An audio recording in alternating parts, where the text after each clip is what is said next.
All right. Good evening, everyone. I'd like to call to order the virtual regular City Council meeting of Monday, May 4th, 2020. The time is now 8 p.m. If would everyone please join me in the Pledge of Allegiance. I pledge allegiance to the flag of the United States of America and to the republic for which it stands, one nation, under God, indivisible, with liberty and justice for all. City Clerk, do we have a quorum? I will do roll call. Councilmember Estev. Hello. Councilmember Wolfley. Present. Councilmember Bafo. Here. Councilmember Ndebumadu. Present. Councilmember Gardner. Here. Councilmember Harrison. Present. Mayor Adams. Present. Okay, we have a full quorum. Thank you very much. At this time, we will entertain any agenda additions, deletions, or amendments. Mr. Mayor, I'd like to add resolution R-26-20 to new business as item B. This is the resolution concerning a collaboration between the City of Bowie and the Bowie Town Center restaurants to provide meals to essential healthcare workers serving at Larkin Chase Center. Councilman, could you read off that number again for me, please? Yep, it is R-26-20. Thank you so much. I will entertain a motion at this time. Mr. Mayor, I'd like to second. Okay, it's been moved and properly second to add R-26-20 under new business. Any discussion? If none, we'll call for the vote. All in favor, apply by saying aye. Aye. Aye. Aye. Any opposed? Hearing none, the motion carries. Mr. Mayor, I'd like to, we have a addition to next meeting agenda. And I'd like to have that. We don't have to go into all the details now, but I'd like to set up that we talk about the Bowie Ice Arena and the future of that plan and get a commitment one way or the other as to the forward progress on the Iceplex. Okay. I will entertain a motion at this time to move that item off of the consent agenda for the day. No, this is not the item for today's consent. I know we have an item on there today for the Zamboni machine, but that one is fine. My understanding is that's going to be used for the current ice arena and the future. In next meeting, I would just like to have a conversation as a body as a whole for the future of the ice arena from the viewpoint of this council. Okay, thank you. City Clerk, would you make sure we have that noted as an agenda item for our next meeting, please? So this will be for the May 18th meeting? Yes, that's correct. Thank you. Yes. Okay. Any other agenda additions, deletions, or amendments? And hearing none, I'd like to move on to our City Clerk for citizen participation. At this point, Mayor, we don't have anything for citizen participation. All the comments that I have received will be read under the public hearing for the budget. All right, thank you. I would like to move into presentations at this time. As you may be aware, the 2020 Arts and Education Scholarship recipients will be acknowledged tonight. I'd like to start off with the arts, and that is on April 23rd, 2020. The Arts Committee selected the following students to receive the 2020 Arts Scholarship. Each student will receive a scholarship award in the amount of $1,750. Recipients are George Campbell, who is the son of Cindy and George Campbell, and is a senior at Bowie High School. George has a 4.216 GPA and plans on majoring in film production and pursuing a career as a director. George has not decided where he will attend college in the fall. We also have Madison Watley, is the daughter of Andrea and Deetra Watley, and is a senior at St. Vincent Pallotti High School. Madison has a 3.83 GPA and plans on majoring in music with a focus on instrumental and musical performance and pursuing a career as a professional flutist. Madison will attend Loyola University, New Orleans in the fall. Under education, on April 22nd, 2020, the Education Committee selected the following students to receive the 2020 Excellence in Education Scholarship. Each student will receive a scholarship award in the amount of $1,000. The first is Paige Campbell. She is the daughter of Chase Davis and is a senior at Woodstream Academy.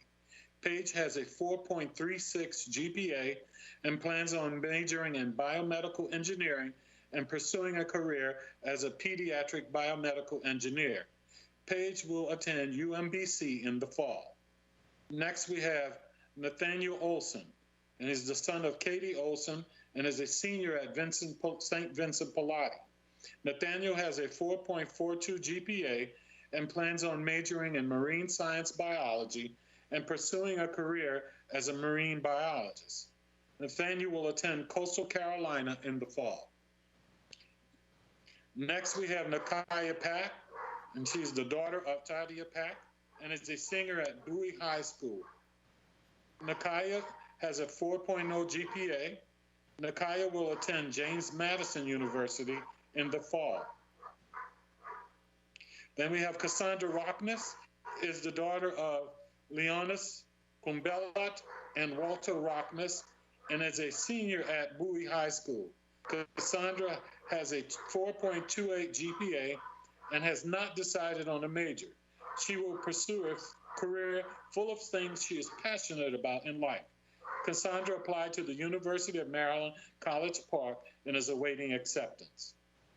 Next, we have Jaden Shake Snyder, is the son of Mrs. Maglalore, and is a senior at Bowie High School. Jaden has a 3.928 GPA and plans on majoring in architecture and pursuing a career as an architect. Jaden is awaiting his college acceptance offers. On behalf of the City Council and the city, I want to congratulate all of the award winners for their success and wish them luck in the future. All right. And I do apologize, and a hand clap to all of them, and I do apologize if I did not enunciate anyone's name correctly. Blame it on my head and not my heart. All right. Next. We don't have anything for city boards and committees, correct? Correct. And let's move to council announcements. Councilwoman Harrison. Yes, thank you, Mr. Mayor. And first, I want to congratulate all the arts and education scholarship recipients. Congratulations. Just a couple of brief announcements. I wanted to share with the public that the city staff and the council have partnered with Employ Prince George's tomorrow for their Prince George's County COVID-19 Hourly Employee Relief Fund disbursement. Employ Prince George's will be dispersing between $40,000 and $56,000 to approved Bowie residents and others who have applied as of last Tuesday and who are earning $20 or less per hour.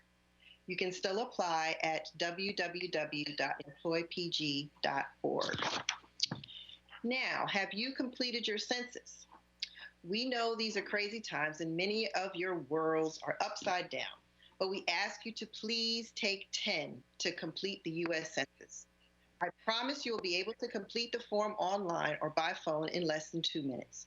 Getting an accurate count of our population is critical to the financial well-being of our city, our county, and our state. It will also be important in allocating vaccines and other medical resources, as will helping to pay for roads, schools, hospitals, and public safety. Many Bowie residents have done their part already, but not everyone has done it yet. We're aiming for a 100% response rate. As of today, Bowie's response rate is 72%. That puts our response rate at number 17 among Maryland cities and number 1,376 among cities nationwide. We all want nothing but the best for Bowie, and we want to make sure that our city receives every dollar it is entitled to. Please complete your census today and make sure Bowie counts. Thank you. Thank you, Council Member. Yes, Councilman DeFore.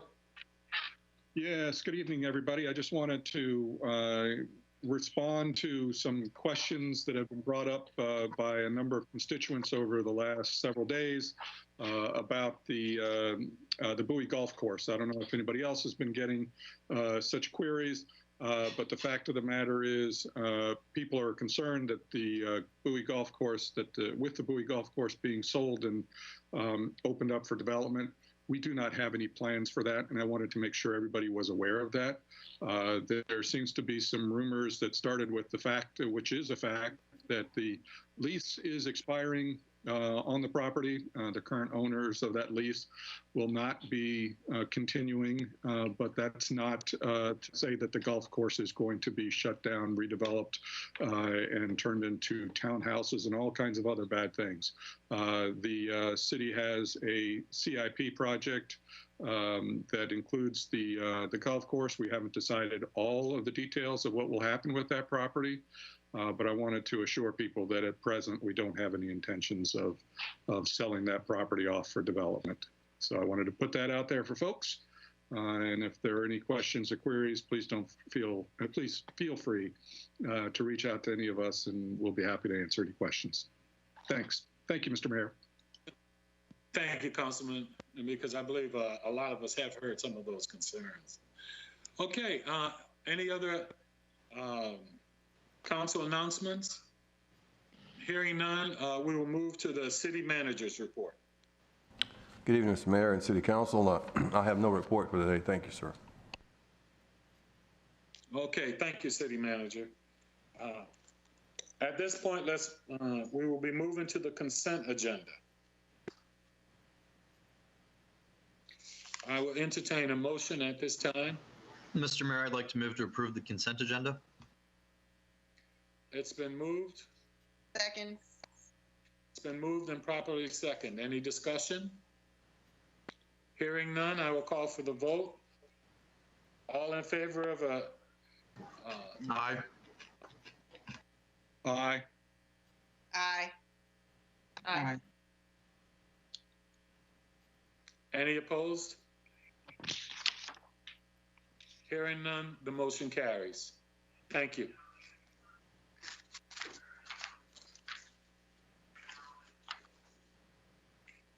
Moving into the old business, the fiscal year 2021 budget, the CIP and constant yield rate. The public hearing staff will discuss fiscal year 2021 budget, CIP, and set the constant yield tax rate. I will turn it over to city staff. Thank you, Mr. Mayor. Fine.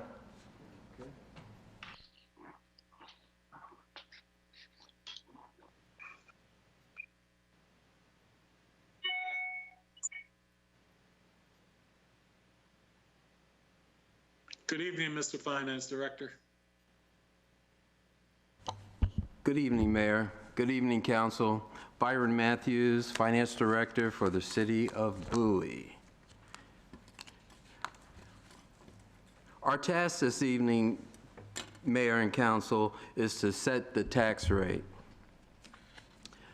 The Department of Assessment and Taxation is charged with administering the constant tax rate law. The concept of the constant yield tax rate is calculated by the department for each taxing authority in Maryland. It represents the real property tax rate for the coming tax year that will generate the same amount of revenue that was generated during the current tax year. As assessments increase, the constant yield tax rate decreases. Implicit in this concept is the ideal that a tax rate at or below the existing tax rate is a tax increase if it is higher than the constant yield tax rate. When a when a taxing authority plans to impose a real property tax rate that is higher than the constant tax yield rate, it must advertise the tax increase and hold a public hearing, which we're doing tonight. If the taxing authority plans to maintain its real property tax rate at the current level, but above the constant yield tax rate, it must advertise a hearing, and it must be held.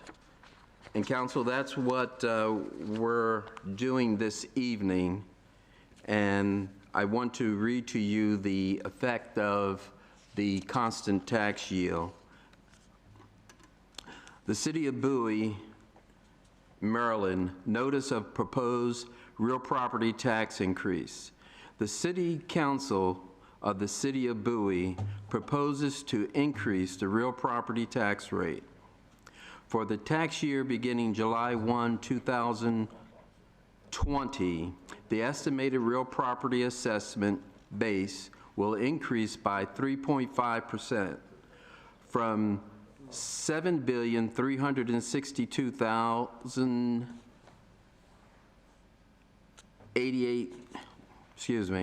from $7,362,088,934 to $7,619,411,620. If the City of Bowie maintains the current tax rate at 40 cents per hundred of assessed value, the real property tax rate increases by 3.5%, resulting in $1,029,290 of new real property tax revenue.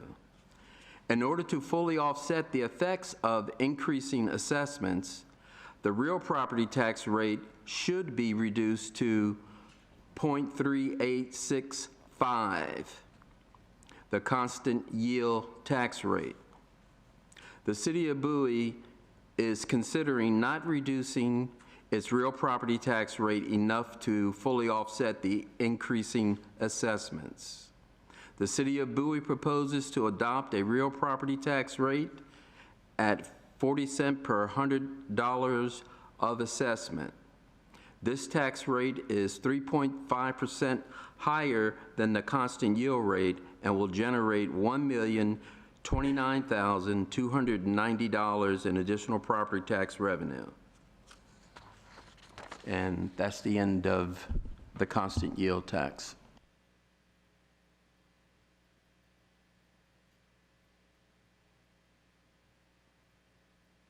That's the end of our presentation, Mr. Mayor. Our proposal is to maintain the tax rate constant and not make any adjustments. And so it's back in your hands, sir. Okay, thank you. Should we, City,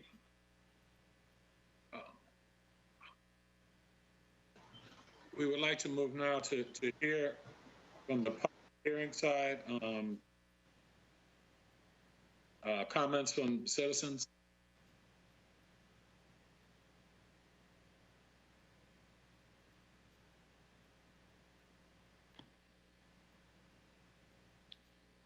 Mr. Matthews, do we want Mr. Robinson to make his comments first? Yes, I believe so, City Clerk. And that's on 20. Mayor, Council, on behalf of Muzar Jar, the committee chairperson for the City of Bowie's Financial Advisory Committee. Today, the newest member, Mr. Carl Robinson, will be presenting the budget review letter. Mr. Robinson holds the committee secretarial position. Prior to the coronavirus pandemic, he was slated to deliver the letter. His commitment has not faltered. Thanks to the mayor, city council, and staff. Carl, you can begin your presentation. All right, thank you. Can you hear me? Yes, good evening. Yes. Good evening, sir. Good evening. I will read a letter from the City of Bowie's Financial Advisory Committee addressed to the City of Bowie Council. Date is April 30th, 2020, and the subject is proposed FY 2021 annual budget. The Financial Advisory Committee, FAC, reviewed the City of Bowie's proposed budget for fiscal year 2021. The budget consistently provides for outstanding services to the city's residents. This attribute continues to make Bowie a desirable place to live. We wish to commend the City Council, City Manager, Finance Department Director, and all associated staff and personnel for ensuring that the budget adheres to the city's strategic plan. For the 11th consecutive year, the budget contains a 0% real property tax rate increase. The city has operated at a high level of financial efficiency over the years. The FAC understands and embraces the responsibility of reviewing, commenting on the proposed budget. The FY 2021 proposed budget review was conducted with the intent to highlight benefits, identify concerns, and to provide recommendations. The focus areas include community services, capital improvements program, erosion of fund balance, and COVID-19 impacts to FY 2021 and future budgets. Community services. The FY 2021 proposed budget continues to provide for a wide range of programs, services, and facilities that maintain and enhance quality of life. Department of Community Services consumes 21.5% of the proposed budget. It consumed 23% of the FY 2020 adopted budget. An expectation of increased efficiency within building maintenance is expected due to the centralization of positions, supervision, and responsibility. Two of the more noteworthy objectives within community services are the gymnasium senior center campus concept and the expected collaboration with the special events coordinator to design and host 2 outdoor programs that will attract new and non-traditional visitors. There are no concerns with community services at this time. Recommendations: continue to provide services and programs that encourage interaction among all residents, while adhering to the principles of fiscal responsibility and leveraging existing resources in creative ways. Capital Improvements Program. As in previous years, the City of Bowie continues to demonstrate that its citizenry is the foundation upon which community growth and financial well-being is based. The Capital Improvements Program promises to continue the provision of essential services and amenities while maintaining a healthy balance in the financial outlook of the city. The city completed several proposed projects in the last fiscal year, to include projects at the Senior Center and the Ken Hill Center. These accomplishments are most evident in the nearly $500,000 reduction in the capital improvement program budget requirements from FY 2020 to FY 2021. The city's due diligence and commitment to providing a golf course for the community is recognized.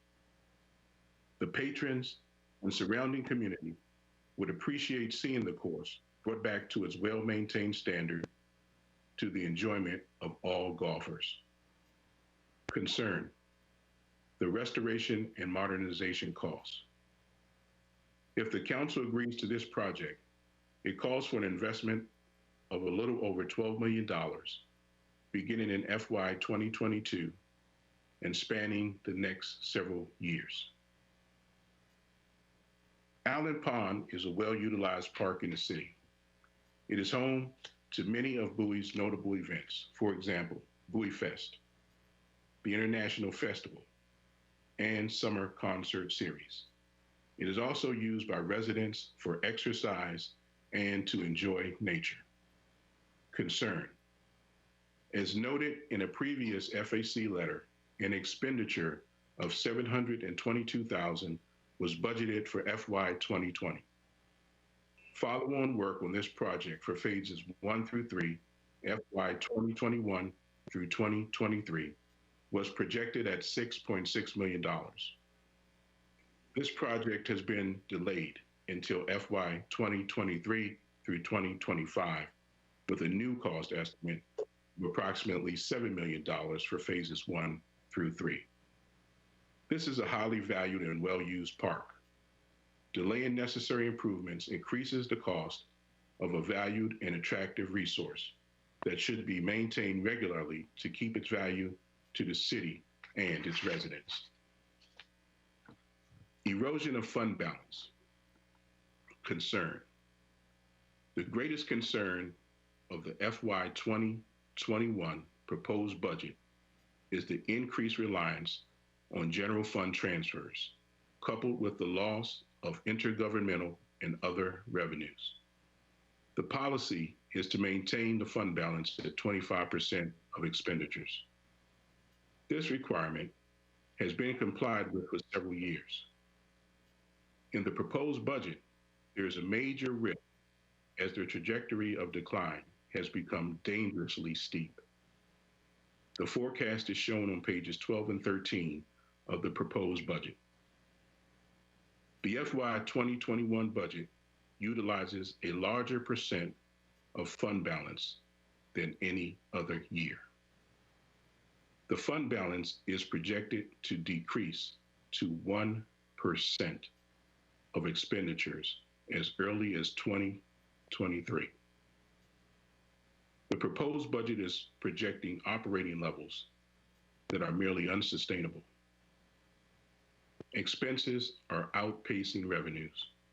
According to the proposed FY 2021 budget, general fund expenditures are budgeted at $66.3 million, an increase of approximately $10 million from FY 2020. According to the proposed FY 2021 budget, the revenues before the use of fund balance are projected at $56.9 million. Note, the revenue projections are not yet adjusted for possible declines due to collateral effects of COVID-19. Recommendations: strongly consider curtailing deficit spending by reducing expenditures or increasing revenue. COVID-19 impacts to FY 2021 and future budgets. While we applaud the proposed projects and their benefits to the Bowie community, it is our belief that the probable changes in the recreation habits of the residents due to COVID-19 will negatively impact the city's revenue and expenditure projections. We continue to have faith in our mayor, city manager, and members of the city council as they will have to navigate these new challenges in the coming fiscal year.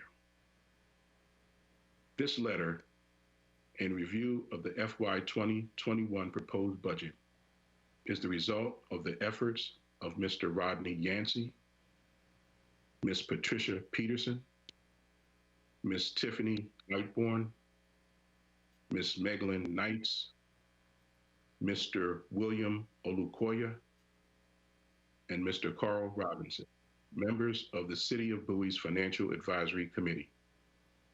We thank you for entrusting the FAC with the responsibility to serve the City of Bowie's council and residents.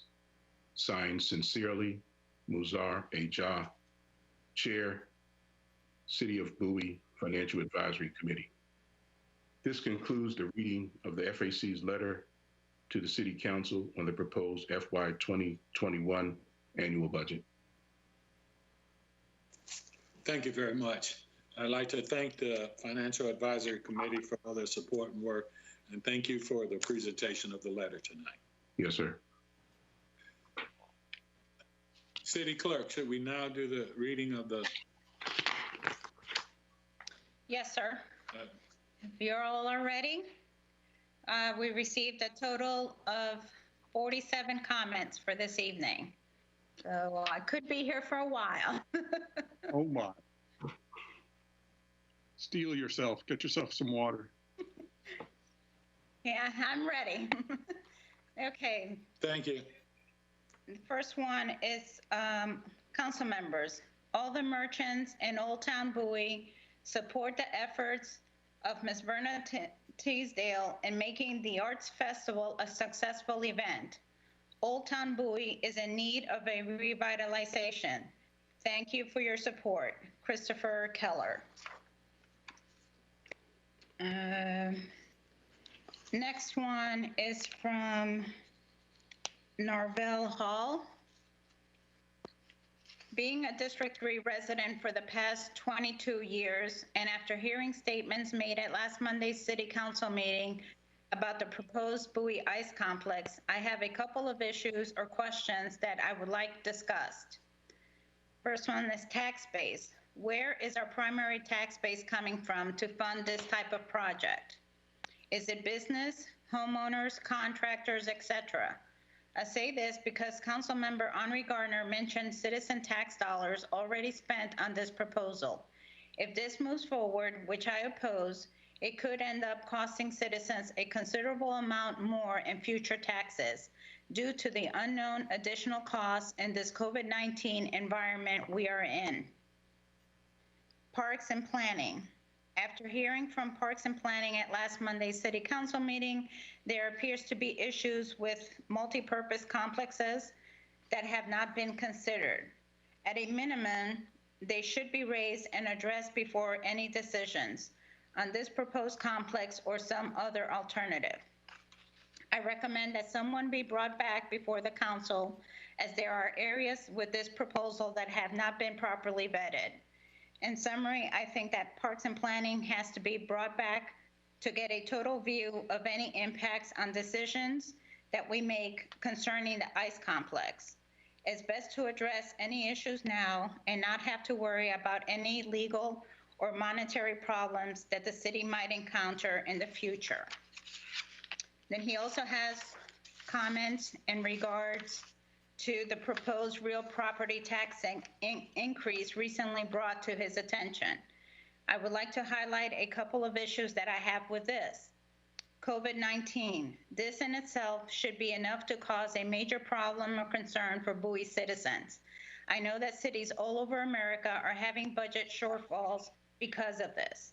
But with lockdown orders and people unable to generate income, a proposed tax increase on them shows a lack of empathy. The short and long-term economic impacts are too unpredictable to consider an increase. 2017 Tax Reform Act. This new federal tax change caused an increase in taxes for a number of Maryland residents due to the limit on state and local taxes that we used to be able to write off. This caused many Marylanders to pay federal taxes as opposed to receiving a refund. I feel that now is not the time to take up any new tax proposals, considering this additional burden on Bowie citizens. In summary, I find it shocking to even consider a tax increase at this time. There was a reason for federal multiple stimulus programs. I understand the tax increases at certain times for specific reasons, example, maintaining city services, establishing police department, etc., but this is just not the time. All expenditures should be looked at before any new tax proposals are taken under consideration. And this was Norvell Hall from District 3.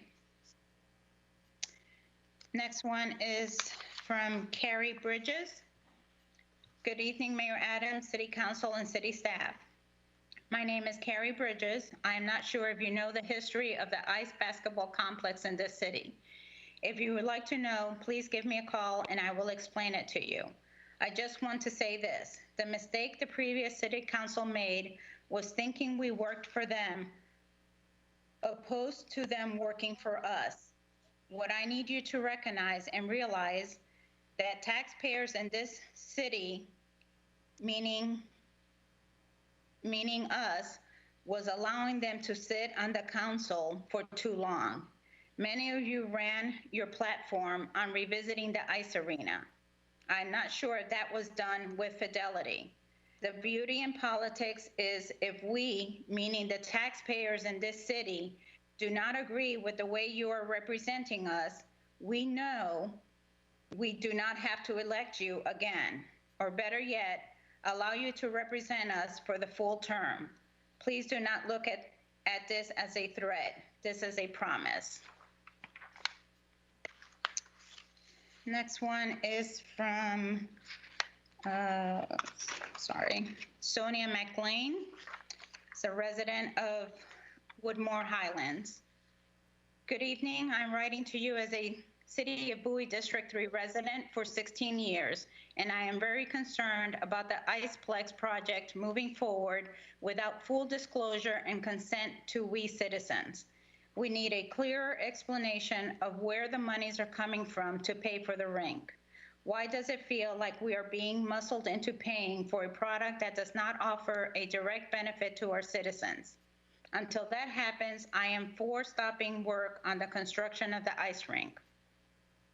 We pay dearly taxes and fees to be City of Bowie residents. And if I'm correct, those in support of the rink, not only do they not reside in the City of Bowie, many don't even reside in our gorgeous Prince George's County, yet still are driving this project. My daughter has skated U.S. figure skating synchronized ice skating for a nationally competitive team for the past 9 years. Although Bowie Ice Arena is in our backyard, 90% of my daughter's private lesson and practice time is spent at other rinks. Despite the fact that I have been a City of Bowie resident for 15 years, my daughter is not eligible to receive a discount on the practice ice. Only Bowie ISI team members are eligible for this discount. The Bowie ISI team is comprised of recreational skaters, most of whom are not even City of Bowie residents, but are nonetheless able to receive a discounted rate for ice. Why and how are outsiders able to manipulate the control us, control our hard-earned dollars? Why should we continue footing the bill for a new rink that will ultimately increase our taxes, yet still continue to stunt our involvement and participation? We need to halt this project immediately. The citizens, District 1 and 3, whom are being directly impacted, have every right to be fully informed as to how this project is being funded. We have a right to know and a right to agree. We work too hard to be told what to do in our own backyard. This needs to benefit District 1 and 3 citizens as well as the citizens of Church Road. The Bowie ISI team of the Bowie Ice Arena has no problem expressing their concern to move forward with the rink project, as quite often posted on their Facebook website page. Please read below the type of blatant remark they recently posted on social media. As a citizen, I replied to the remark. Minutes later, the comment was deleted from their Facebook page, and I was blocked from further comment. What is there to hide? These are very same people who hide citizens' concern that City of Bowie is allowing to manipulate the citizens' land, facilities, and tax dollars. People who only want to get their message across and at the same time delete citizens' concerns. Why is this acceptable? The next one is from Millie Hall, a District 3 resident. Good evening, Mayor, City Council, and staff. I am Millie Hall and live in District 3, and yes, I've lived here for 22 years and counting. I still have the same concerns as my fellow District 3 neighbors. It appears Councilmember Gardner inappropriately commented on the fact that we've shared on concerns, and rather than listen, he went on at last week's meeting stating if he hears one more thing on this subject matter, he would explode. He also went on to mention the city has already spent $7 million of taxpayers' money on this project.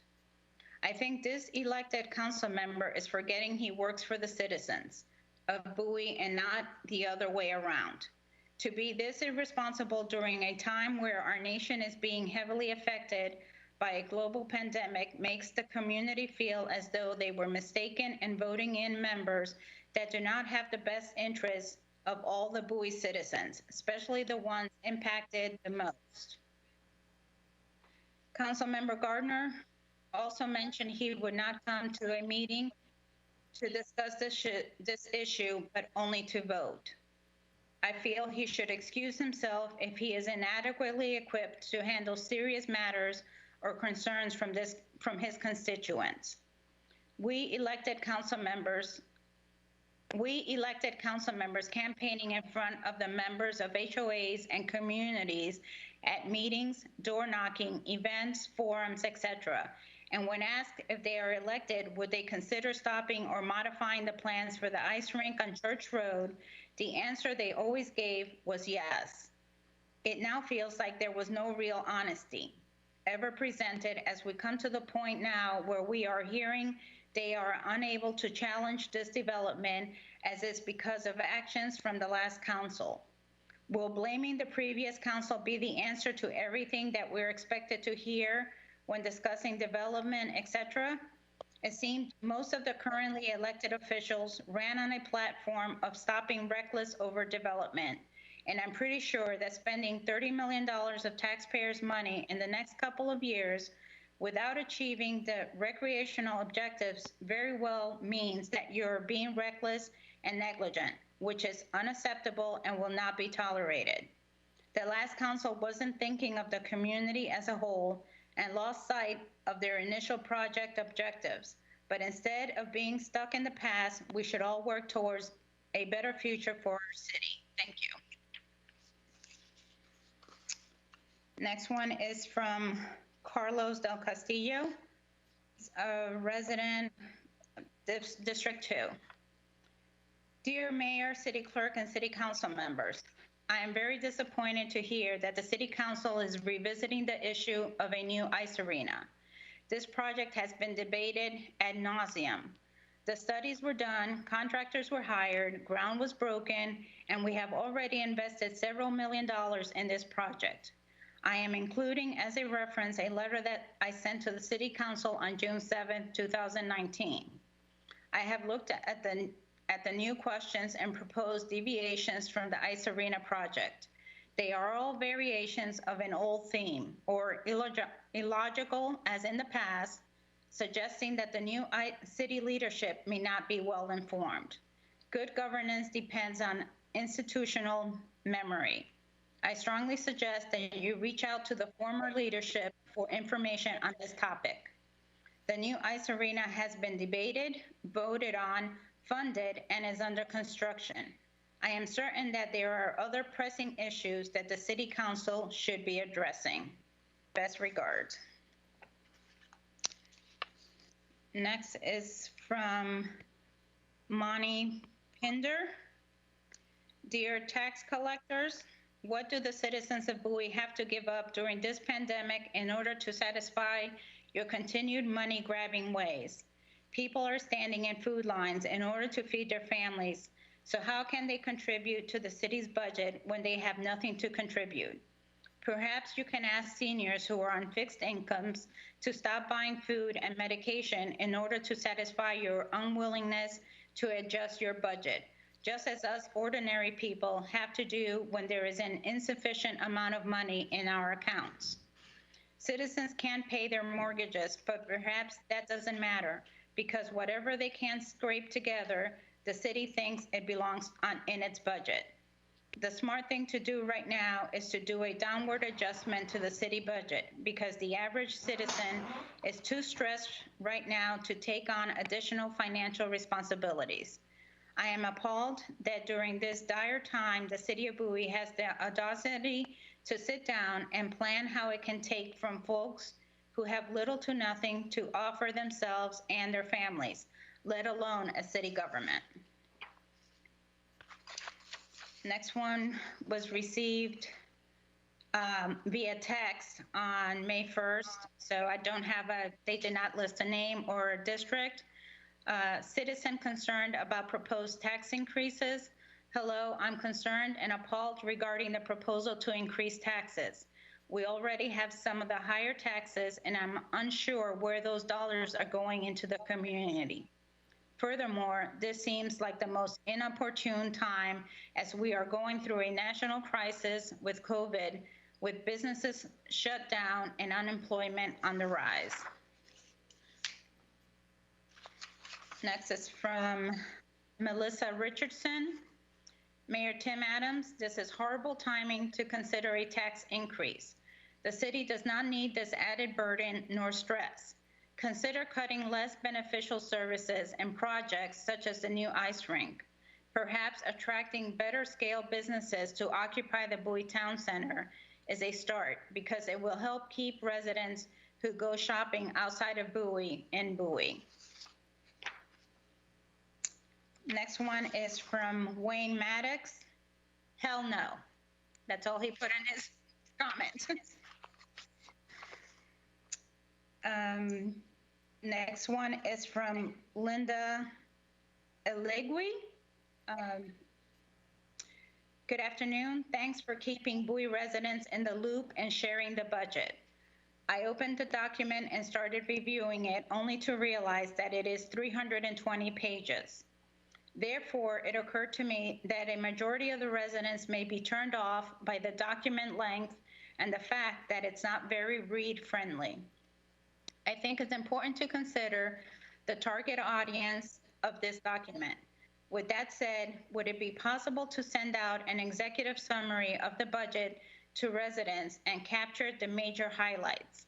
The main document can serve as a reference. I understand that this may take time, but it could be a copy and pass from the main document. I think it's great that this document is sent out, but the goal is to have people read it. However, I am afraid that this will be diminished based on the length. Thank you very much for your consideration. Next one is from Michael Dokes. Dear City of Bowie Mayor and City Council, the previous City Council meeting was very informative, and I commend the Mayor and those council members who maintained their professionalism and extended courtesy to Mr. McNeil from the Maryland National Capital Park and Planning Commission. I assume that he was asked to present information that could be helpful to the council in considering potential alternatives to what is currently moving forward as a singular purpose ice ring. As tax-paying citizens, we have a right and an obligation to speak up about matters whether we agree or disagree. I believe that we also owe each other the respect to hear opposing views and to respond professionally without interrupting another's comments and to respect opposing opinions. It may very well be the case that all Bowie residents had an opportunity to previously weigh in on the proposed ice complex. I know from having worked in local government for more than 30 years that more times than not, the average person may miss messaging about a proposal because of their busy lives going to work, raising children, caring for older parents, and a host of other life concerns that people must deal with. That does not in any way diminish their right to express their views for or against a public matter, especially when there is a great likelihood that their pocketbooks will be impacted by a decision. After having read and heard some of the projections on this ice rink project, it raises more questions than answers. For one, the projections offered by Councilperson Gardner were far removed from the baseline project as presented by Mr. McNeil, who has managed the county's park system for more than 20 years. There is a disconnect with these projected returns that I believe should be revisited. Secondly, why would the city continue moving forward, stay the course, with one sport concept when it is clear that a multiplex approach is the industry standard and better serves the interests and needs of all residents? Whatever motivation is behind this pushback on what the citizens of the city truly desire is disheartening and disappointing. Finally, it appears that the city may be on the hook for funds already expended and contractual commitments to the contractor. Although in my experience working on public projects, there is always an out written into contracts in favor for the government. For example, if there is a decline in revenue for a project as originally projected, if the city's financial involvement at this point is too great to abandon the project, at least consider alternative designs. If we have to live with the decision, let's at least get a better return on our tax dollars than a one sport complex.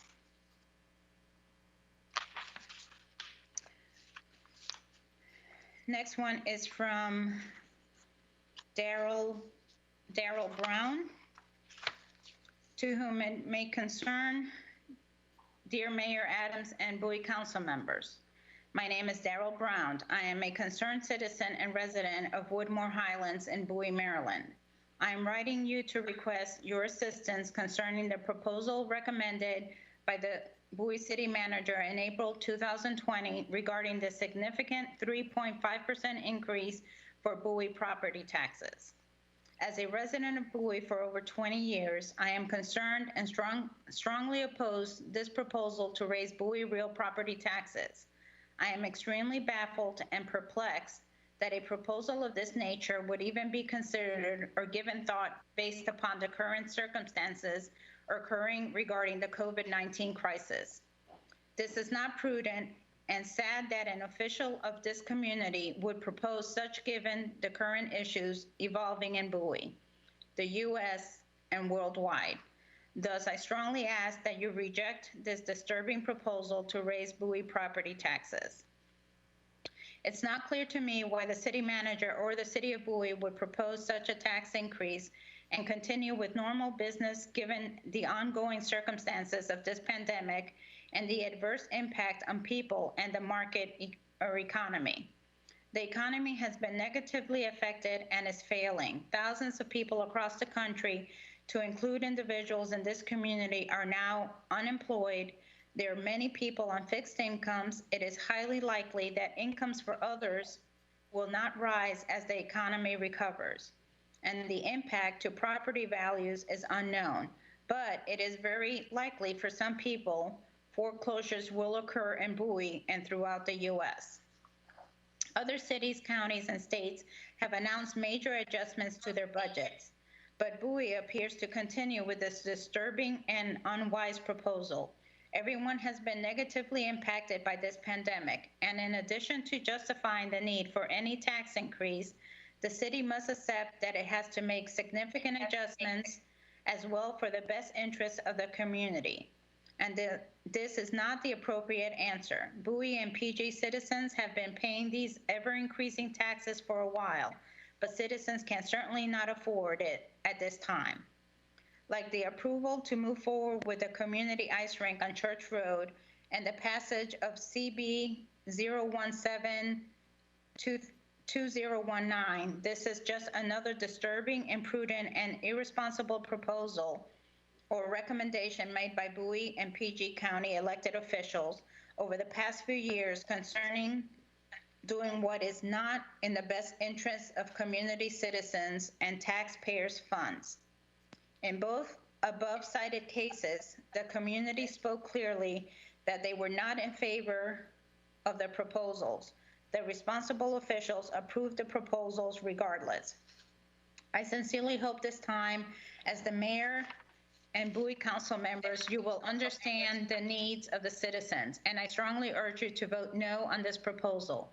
This proposal in no way helps Bowie citizens at this time of unfavorable circumstances. If Bowie is going to consider any proposals, it should be approaches that will aid its citizens from a health and safety standpoint and to help them conserve their financial resources. Next one is from Sonia McLean from Woodmore Highlands.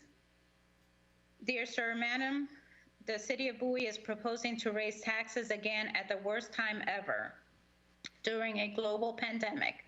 People are losing jobs, losing money in retirement funds, grappling with how to pay for children's education, etc. So much uncertainty about the financial future.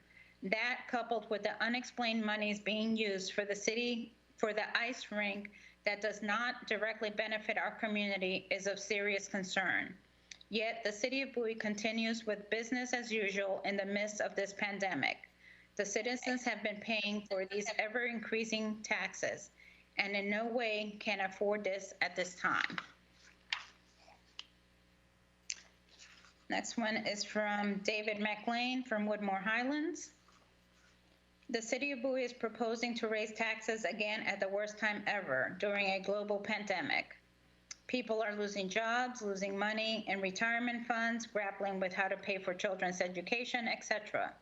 So much uncertainty about the financial future. That, coupled with the unexplained monies being used for the ice rink that does not directly benefit our community, is of serious concern. Yet the City of Bowie continues with business as usual in the midst of this pandemic. The citizens have been paying for these ever-increasing taxes and in no way can afford this at this time. Next one is from Kim DeRocher. For the record, my name is Kim DeRocher and I am a Bowie resident for 50 years. For the record, I like to say I support the two-sheet ice facility. I have 4 children who are ice skaters. 2 are national-level competitive ice skaters as members of synchronized ice skating teams, and the other 2 are hockey players.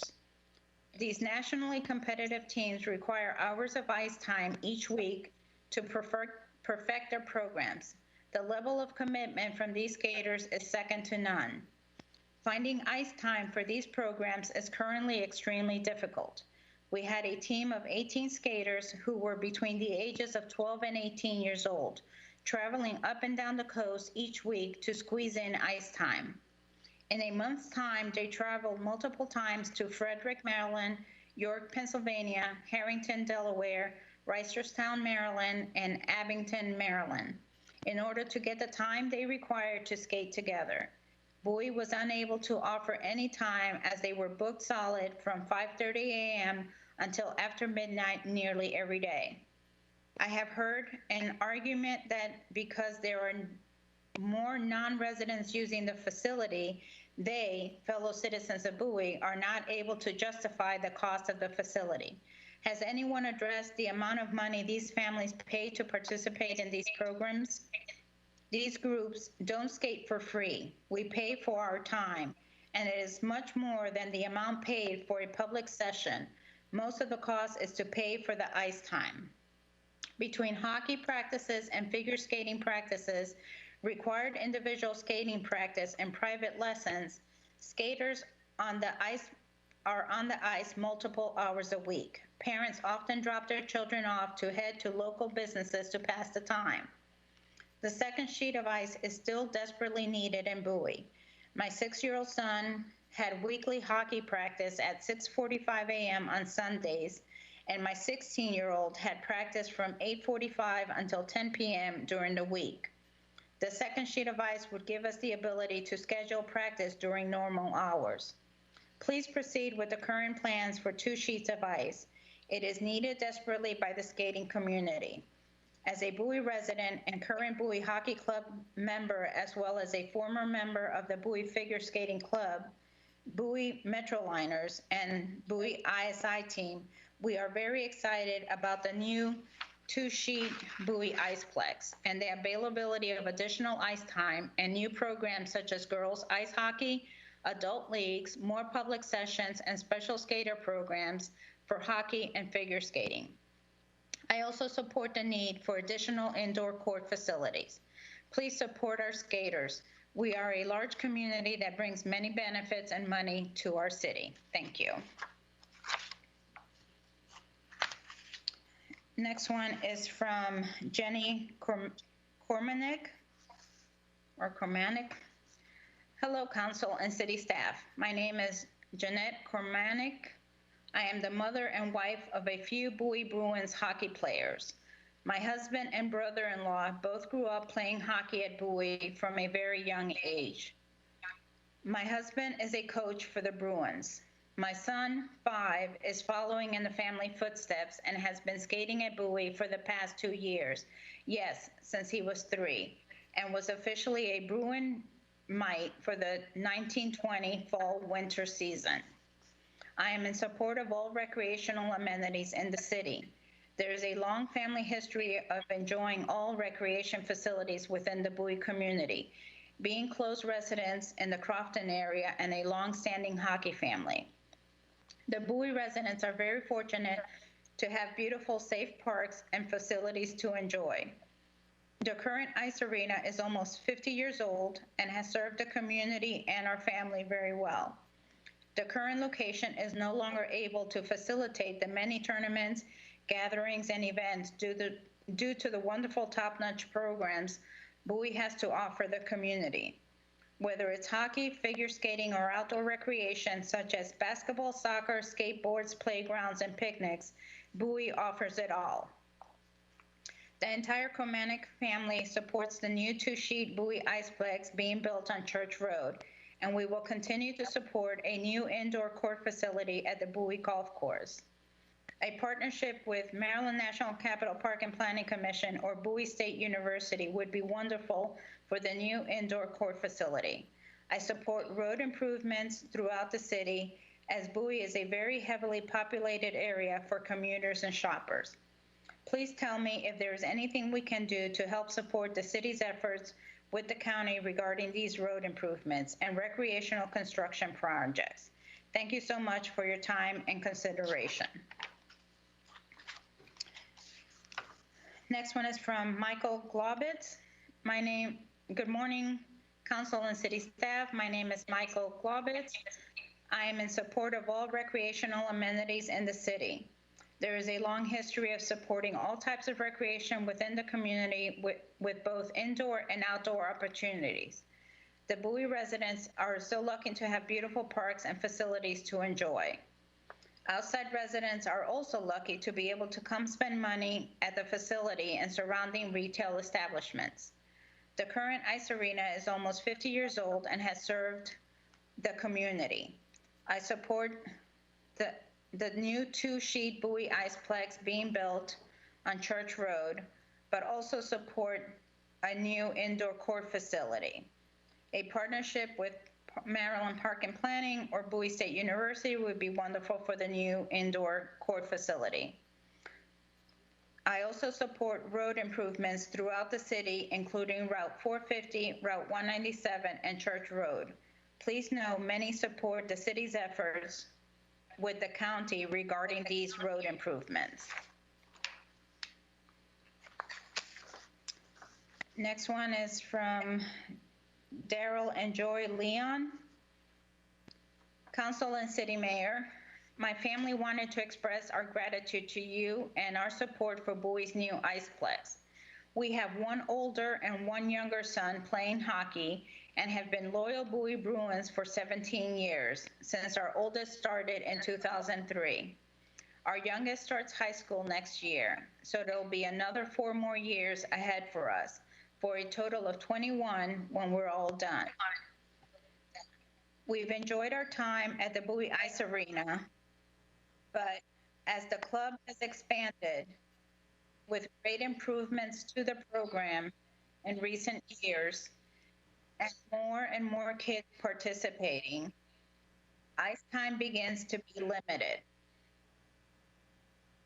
And of course, the facility itself is aging.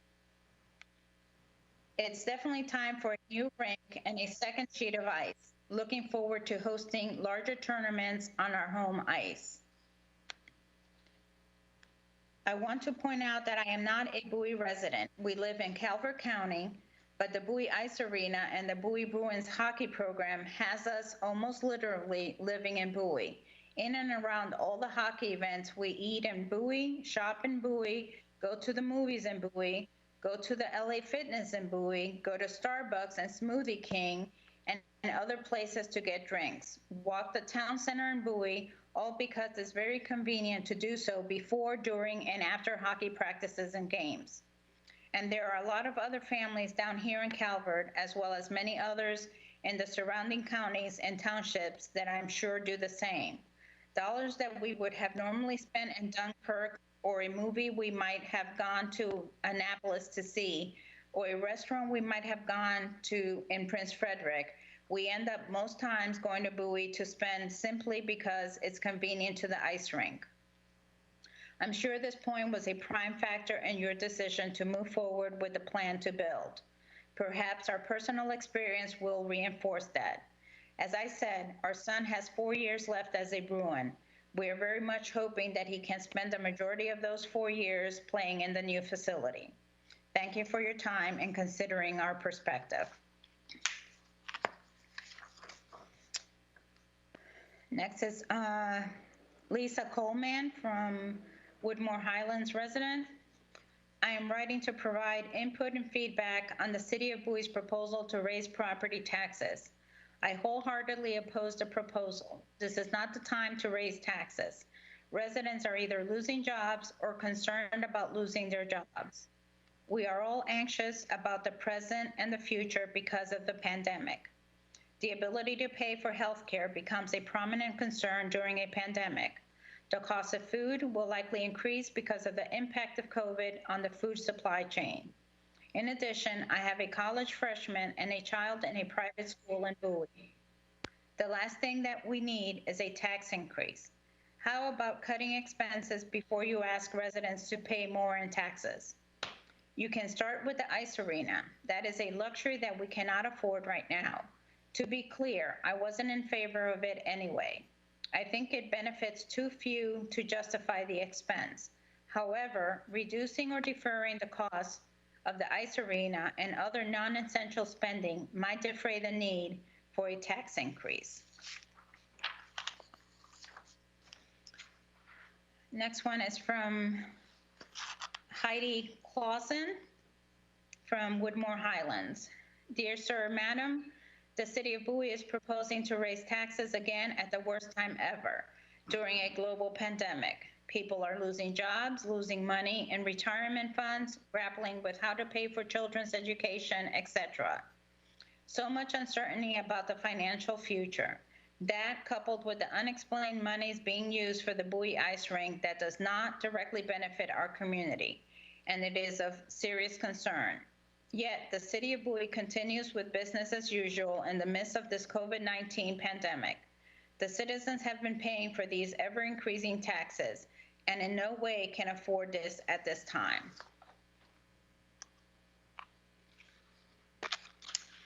Next one is from Sue Lavera, the chair for the Bowie Green Team. The Green Team Committee is a determined and highly active volunteer group with a genuine desire to fulfill not just the requirements of the sustainability plan, but to educate, motivate, encourage, and provide leadership, actions, and ideas needed to provoke and implement sustainable changes to stay with and ahead of the challenges in our ever-changing natural environment. The Green Team has made a considerable and thorough effort to develop its own budget, which is incorporated in the Planning Department's budget of the city's proposed FY21 budget. This budget will enable our work to continue, which you have verbally supported during my annual presentation, as well as by our one-on-one discussions. Below are some examples of how this budget money will be spent. The Green Schools subgroup will host a workshop with Nancy Stranist, author and expert of natural playgrounds. The CEO of the Prince George's County Public Schools, Dr. Monica Goldson, has asked to be included in this workshop. The City of Bowie has been recognized by the county school leaders for their support of our schools as they maintain their Green School certification. The Natural Resources Subgroup will continue to remove invasive non-native ivy, which is killing trees, specifically in White Marsh Park. The invasive plant has also infested various areas across the city as well. They will also continue to expand, maintain, and showcase their butterfly and other insect gardens in Bowie. The Food, Health, and Wellness Subgroup will continue promoting and educating the virtues of home composting and the positive effects plant-based diets have on our bodies and on our environment.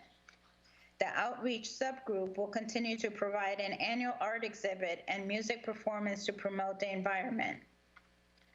The Energy Subgroup will continue to educate and promote ways to save energy through the use of renewable energy sources. They will also continue to work with the Business Operation Division to develop the city's energy plan. And the Multimodal Subgroup will continue to work with staff to complete a connected trail system for recreation and commuting options. With your support of the proposed budget, the Green Team's action plan, which incorporates all the action items above, will be able to be implemented across the city of Bowie. The Green Team's work is not insular, rather it permeates throughout every city department, group, neighborhood, and entity of Bowie.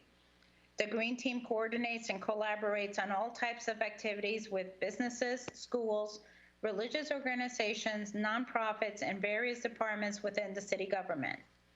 In collaboration with the Environmental Advisory Committee, the Green Team has created 2 documents, which we've shared with you before, are receiving kudos from within the county council members, and our county executive, Angela Olsobrooks, as well as from Sustainable Maryland. The Climate Action Plan and the Acts of Green are being hailed as timely and valued. The Acts of Green have been shared across all channels of social media for Earth Day month and have been positively received by all. The Green Team and the Environmental Advisory Committee stand out for having been the creators of these documents. The Green Team has also worked with various members of the staff sustainability team to complete the sustainability plan goals and to create the climate action plan. As you may be aware, the staff sustainability team will be responsible for fulfilling the climate action plan goals for the city. Once the climate action plan is approved by you, the Green Team and the Environmental Advisory Committee will continue to work with the staff sustainability team to achieve the goals in measurable, efficient, and effective ways.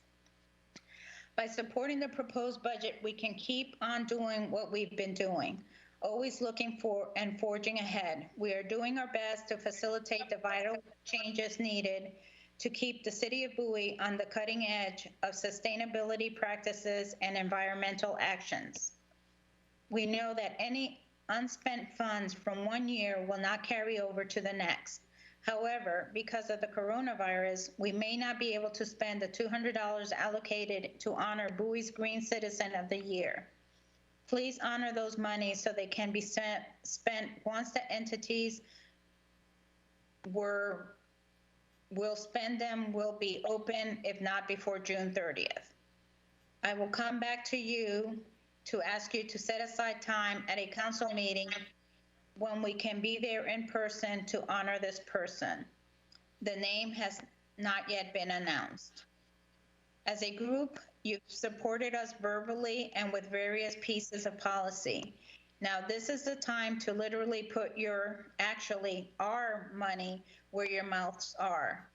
Please support funding our work for this next year. Thank you for considering our request, but please keep listening. I do have an additional comment to make. Unfortunately, many of the vital changes needed to make progress on our sustainability goals are not always a priority for many and/or are categorized as a tree hugger thing. The Green Team is here to educate and break the tree hugger perception held by many. The future of our resources are not to be taken lightly. The future of our city, its residents, and our families should be a priority for everyone. Next one is from Valerie Hall Yancey, and she is the president of the Bowie Community Media Corporation. Mayor Adams and City Council members, thank you for the opportunity to submit a statement on behalf of the Bowie Community Media Corporation, Board of Directors, and its members. Our organization provides local television programming for city residents and the immediate surrounding area, and we are devoted to the charge of promoting diverse, entertaining, informative, and educational programming to our viewership. Our programming covers a wide variety of subject matters and topics, including religion, informative talk shows highlighting the arts, mental and physical health care, veteran affairs, business opportunities and strategies, educational documentaries, domestic animal care, and teen and young adult interest. Our programming provides insight on the general world we live in and specific topics that are near and dear to the Bowie community. Within the next 3 years, it is BCMC's goal to build upon our existing infrastructure and expand our programming and viewership while continuing to produce quality programs that are enlightening, engaging, and uplift our community. Our goal includes expanding our current production space and equipment inventory, procuring additional staff and consultants, and using emerging technologies that will allow viewers to stream our shows on any digital platform. These goals are achievable with steady and continued leadership and financial support. As an independent member-based organization, BCMC's funding is made possible through corporate membership fees and grants. The city has funded BCMC since conception and has made it possible for us to successfully manage our operational expenses. We are appreciative of the financial support provided thus far, particularly the additional funding provided to reboot our website. To that end, we were able to launch on May 1st our new and improved website at www.bcmctv.org, which showcases our programming content and the producers who make it possible. The website is a great start in laying a foundation for our marketing strategy. However, there's a lot more to be done to move us forward into the new millennium of television programming. To build upon the existing infrastructure, we're looking to enlist additional human resources and consultants on a temporary basis to support operational requirements that include a robust marketing and social media campaign. In addition, we're looking to work with the city in upgrading the studio space to include updated furnishings and screens to use as an alternative to virtual studio effects. We are also looking to purchase updated cameras, sound and lighting equipment for remote shoots, and may possibly add an additional editing suite option in our BCMC space to be manned by a BCMC tech editor resource. These are all items on our wish list as we look to attract seasoned local television producers and production quality shows that will further enhance programming options for our viewers. In addition, we are hoping to set up a partnership with Bowie State University that will allow paid interns to support BCMC programming efforts while earning credits for graduation. Once we've stabilized and strengthened our infrastructure, we will look to expand our platform to include online streaming directly from our website while supporting current programming on our channel. Again, these plans are achievable and can be done within the time frame posed. However, we will need continued support from our city partners and leaders to ensure we are ready for prime time. As the television industry as a whole continues to forge new heights in content accessibility, it is our hope the city will join us in this new vision for public access programming and moving us towards this new era. Thanks again for the opportunity to address this body and for your consideration. Next, we have Michaela DeRocher. Council, thank you for the opportunity to speak. My name is Michaela DeRocher, and I am a Bowie resident of 19 years. I'd like to say I support the two-sheet ice facility as well as a new indoor court facility. I have been an ice skater for as long as I can remember. Skating is in my blood. For 9 years, I traveled to Abingdon, Frederick, and Reisterstown multiple times a week to other rinks because they have the ice time to support my synchronized ice skating team, and Bowie Ice Arena did not. I believe the two ice facility will open up the opportunity to bring more business into this great city, while also encouraging more people to try out the sport I hold so dear to my heart. Thank you for all of your hard work. I hope you will make the decision to support our ice skating community. Next one is from Terrence and Jackie Collins from Woodmore Highlands. To whom it may concern, please do not impose extra hardship on our family by increasing taxes during this global pandemic. I am no longer working and don't know when I can go back to my job. I am not the only person in my Bowie neighborhood that will be losing or have lost their job. People are going into their retirement accounts to make ends meet and send our children to college. Lastly, an ice rink does not directly benefit the majority of our community, and it is extremely expensive to build.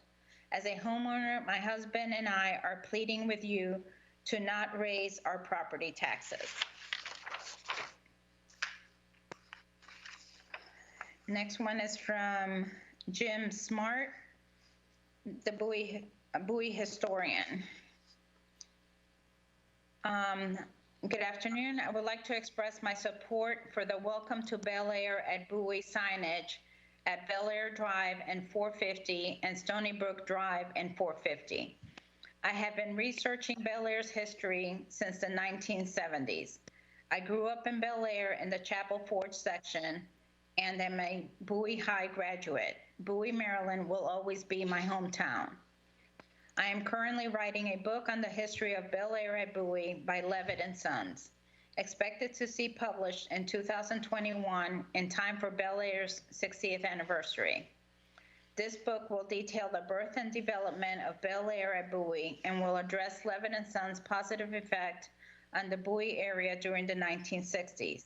I believe the historic Welcome to Bel Air at Bowie, Maryland signage at the corners of Stony Brook and 450 and Bel Air and 450 are important to the recognition of Levitt and Sons' contribution to Bowie history. Levitt recognized the value of the Bel Air estate and the stables and kept them safe from harm, and ultimately donating them to the city of Bowie.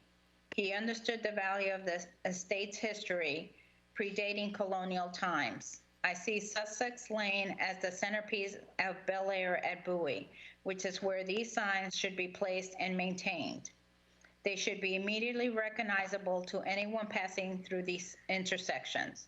It is my hope and the hope of others who recognize Levitt's contribution to Bowie history that the City Council will appreciate the value of these signs and make this a priority. Many thanks for your consideration. Next one is from Sarah Schaefer. Good evening, Council and City staff. My name is Sarah Schaefer. I am a lifelong resident of Bowie, minus a few years as a military wife, and the granddaughter of original Bowie owners. I am writing in full support of the two-sheet Bowie Iceplex that is currently under construction. The current Bowie Ice Arena is a staple in the Bowie community. It gives a place where the ice sports community can perfect and practice their passion. Nowhere else can they do this without ice. Outdoor drills are just not the same. The current facility is just not up to standards anymore and cannot handle the size of what the skating programs have grown to be. I will also make it known that I am the Bowie Hockey Club Board Secretary. My son has been with the club for what is going into his 6th season. This time of the COVID-19 pandemic, it has really just reinforced how important the rink is to these players and participants. They are concerned about staying in the correct shape without the use of ice to be able to play and make the teams that they want to be with. My son actually told me the other day he would give anything to put on his stinky hockey gear and just go skate around the ice and do drills. If any of you have teenagers, you know that that's a big deal. They just like to stay holed up in their rooms mostly. I am sure there are many other players in this ice community that feel the same way. As far as any additional indoor or outdoor facilities for other sports, I will back what is needed. I do truly believe that there are enough basketball courts in Bowie that could just be cleaned up or taken better care of and would be enough to cover what is needed. They are at every park, school, playground, etc., to which I have never seen any full. I do think that a multi-sport usage indoor facility would be a good addition. My daughter has twirled baton in the past, and it was hard to find locations indoor during the cold months when schools were closed, since school buildings is where they normally practice. The city gym would rent small rooms to us to use, but it's hard to practice tricks with a low ceiling. So just to recap, I am in full support of the new 2-sheet Iceplex that is in progress and an indoor facility near the Bowie Golf Course. Thank you for taking the time to listen to my thought on the matter. We love being Bowie residents and part of the ice community. Next one is from Susie Wilson. Dear Council and City staff, my name is Susie Wilson, and I want to thank you for continuing to support the diverse needs of the Bowie community through different recreational opportunities. I am a full supporter of the new Iceplex being built.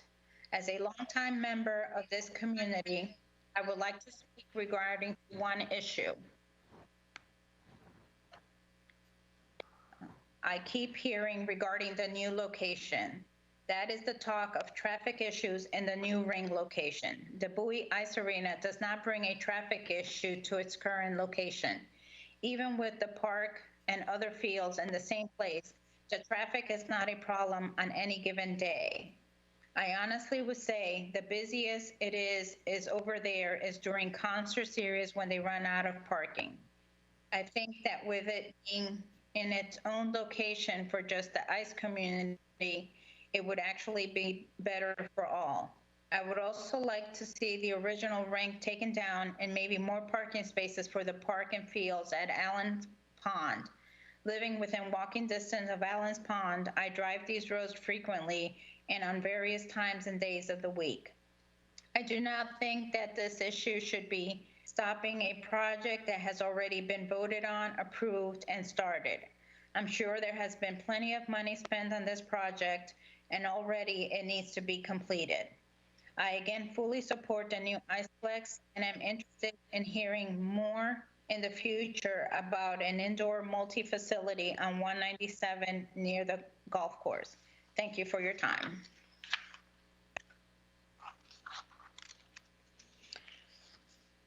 Next one is from Angela Clapp.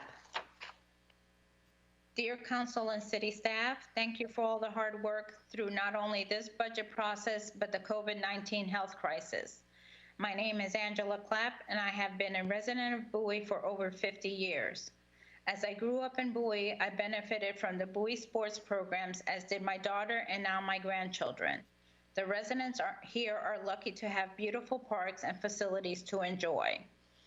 I wanted to state that for the record, I am in full support of the Bowie Iceplex 2-sheet ice facility currently under construction, and I am also supporting a new indoor facility as well. The current ice arena is almost 50 years old and has served our community well, supporting youth and adult hockey teams, figure skating teams, learn to skate programs, private lessons, and public open skating. This new facility will benefit many more than it is able to do now. I also support the road improvements throughout the city, including Route 450, Route 197, and Church Road. We greatly appreciate your assistance and continued support of the new 2-sheet Bowie Iceplex. Next one is from Karen Geary. Mayor, council, and staff. My name is Karen Geary, and I am a Bowie resident of 27 years. I live in District 2B. I am writing to show my support for the Bowie Ice Arena and the new two-sheet Bowie Iceplex being built on Church Road. Back in 1977, when I was 7 years old, my dad took me to my first hockey game to see the Washington Capitals play. That's where my love for the game began. My son started his hockey career in 2011 playing for the Bowie Hockey Club and then for the Bowie Ice Dogs, and our entire family considers the Bowie Ice Arena home. As you all know, the current Bowie Ice Arena is almost 50 years old and it is no longer able to support all the needs of all the skating communities. Because of this, those communities are not able to expand and grow their well-established programs. Current users struggle every season for available ice slots just to continue with the users they currently accommodate. We often have to travel outside of Bowie just to accommodate practices and games because there is not enough ice for everyone. Having 2 ice sheets year-round will allow these clubs to expand and start new programs such as adult hockey leagues, a girls' ice hockey program, expand the figure skating program, offer more public skating sessions, or even curling. Every new program is a new opportunity for the Bowie community. According to USA Hockey, the Potomac Valley area, Washington, D.C., Maryland, and Virginia, is among the nation's fastest growing hockey hotbeds. Over the past 5 seasons alone, more than 1,000 new players have joined the ranks, and the total number of players now exceeds 22,000. In fact, Maryland formed its first Tier 2 junior ice hockey team in the North American Hockey League's East Division 2018-2019 inaugural season. While I passionately support the new two-sheet Bowie Iceplex, I also want to show my support for a new indoor court facility at the Bowie Golf Course. A partnership with Maryland National Capital Park and Planning Commission or Bowie State University would be wonderful for the new indoor court facility. All clubs, organizations deserve the ability to grow and flourish in our great city. Thank you for your time. Next one is from David Gold. Dear Mayor and City Council, my name is David Gold. I am a citizen resident of the City of Bowie and a registered voter. I am a past president of Bowie Hockey Club, former coach of Bowie High School hockey, and I've coached at Bowie Hockey Club for 35 years. My 2 sons grew up playing hockey here in Bowie, and I now have a grandson that is registered with Bowie Hockey Club. I am writing in full support of the two-sheet Bowie Iceplex that is currently under construction. I am also writing to voice my support of all indoor and outdoor recreational opportunities for the community. Support for the youth of this community is one of the main reasons that I moved here to Bowie. Your continued support is needed for 2 sheets of ice to accommodate the needs so individuals and users Your continued support is needed for 2 sheets of ice to accommodate the needs so individuals and users so we don't have to continue to battle over the limited ice currently available on a single sheet of ice.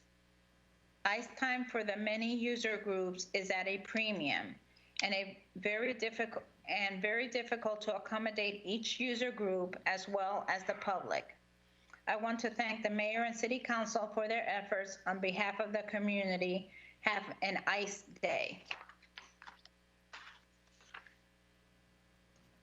Next one is from Brenda James. Good evening, Mayor Adams, council members, and staff. My name is Brenda James, and I have been a homeowner in Bowie's District 3 for 23 years. I'm writing to plead with the council to not move forward with the Iceplex on Church Road.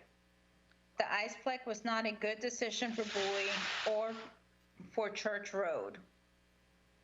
Not only does did not address the recreational needs of our community, it is not a sound financial decision. No reasonable city council in a city of our size would consider assuming such a financial burden for an iceplex. The history of the project shows that while the initial objective of this project was to address the recreational needs of our community, that objective has been sidelined to address the desires of a small minority who, for the most part, are not residents of this wonderful city. Meanwhile, the homeowners are expected to cover an ever-increasing financial burden. Please don't convince yourselves that moving ahead in the wrong direction with the dream of making corrections at the end justifies a bad decision. I assure you it does not.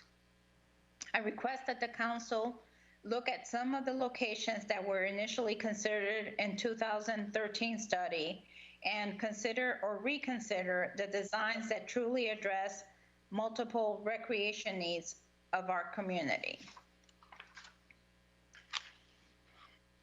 Next one is from, and I'm sorry about this, Abiodun Salisu. He's of, I believe, District 3 resident.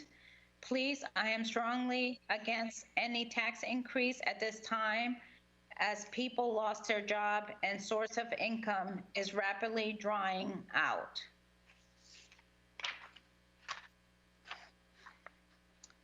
Next one is from Isabel Pocquerel on behalf of the Vice President of the Huntington Heritage Society.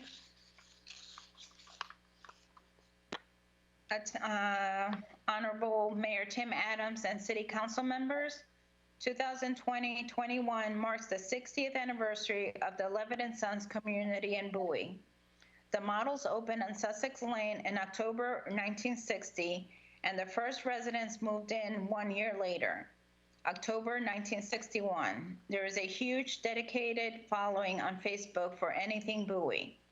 The Bel Air at Bowie book, Bowie, Maryland Nostalgia.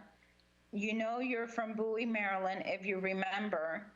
Huntington Heritage Society, Inc., Bowie Living, along with countless alumni pages for Bowie Elementary Schools and Bowie High School. The wonder of growing up in Bowie is felt by many. The kids of Bel Air Bowie are immensely nostalgic of this special place. The residents of today are also proud of the town they live in, and they marvel in the history and heritage. The history of Levitt & Sons Bel Air at Bowie community is young compared to the history of the Bel Air Mansion and Stables in Huntington City, which is Old Bowie. William Levitt saw the history here and made sure it wasn't lost by preserving Bel Air and the stables.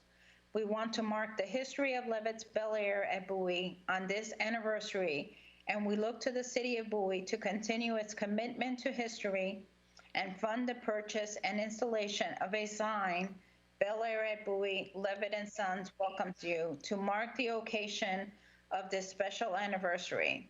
We ultimately would like to see signs flanking Sussex Lane, the location of the Levitt & Sons model homes. We have strong community support for this idea. A Facebook post on this idea drew much interest. We liaised with the Bowie Arts Committee and have their support in this effort. The Huntington Heritage Society understands the importance of all history and supports projects like this that have to do with furthering Bowie's history and to remember from where we come. We understand the city is under pressure to cover the important needs of its people regarding the COVID-19 pandemic. Therefore, we respectfully propose the addition to the FY 2021 budget to cover the cost, the sign and the installation and maintenance of one sign, with the future hope of a second sign to complete the special project to mark an important piece in Bowie's long and storied history.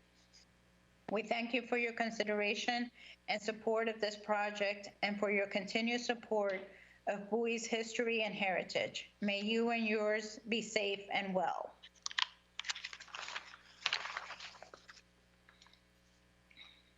Next one is from Pam Williams. Good morning. I want to start by saying that while I am not a resident of Bowie, I spent 22 years in the City of Bowie museums, the last 12 of which were as the manager of same museums. Bowie history was and is important to me.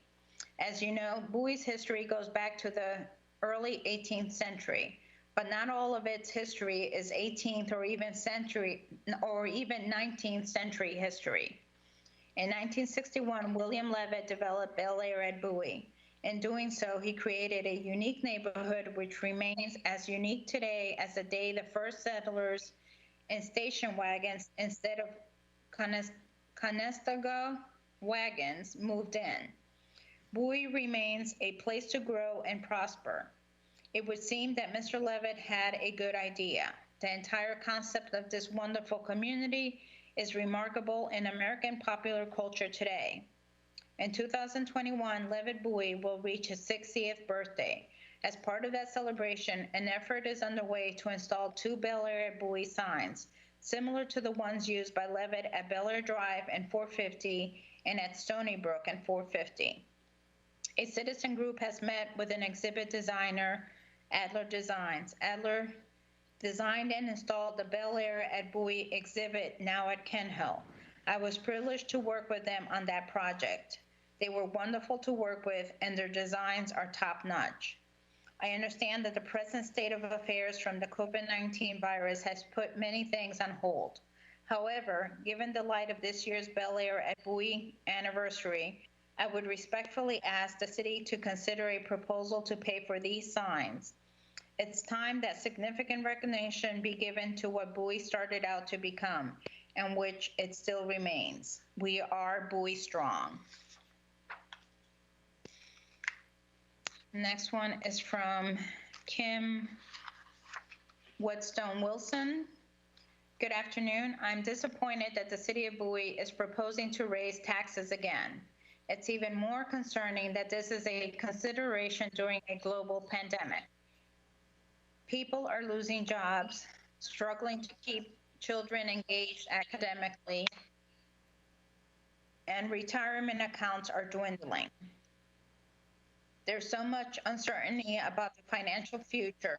This does not seem fair to or caring for the citizens of Bowie.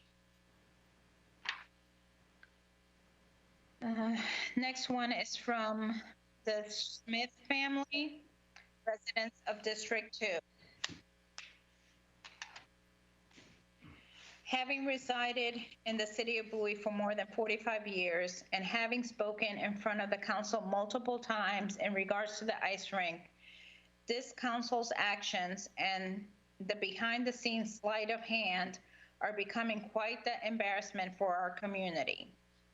The City of Bowie has signed a contract and the construction has started for a new ice facility. For some reason, those of us who are Bowie residents and use the current facility have been consistently told that we don't matter.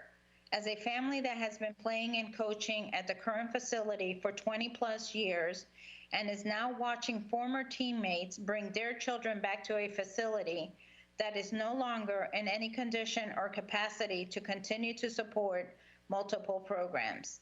It is a shame that the opportunity to continue the legacy of growing the skating community is being destroyed.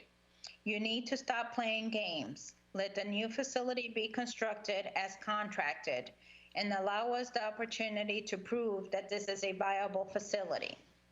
Your continued actions that cause delays in construction are needlessly costing the city a considerable amount of money.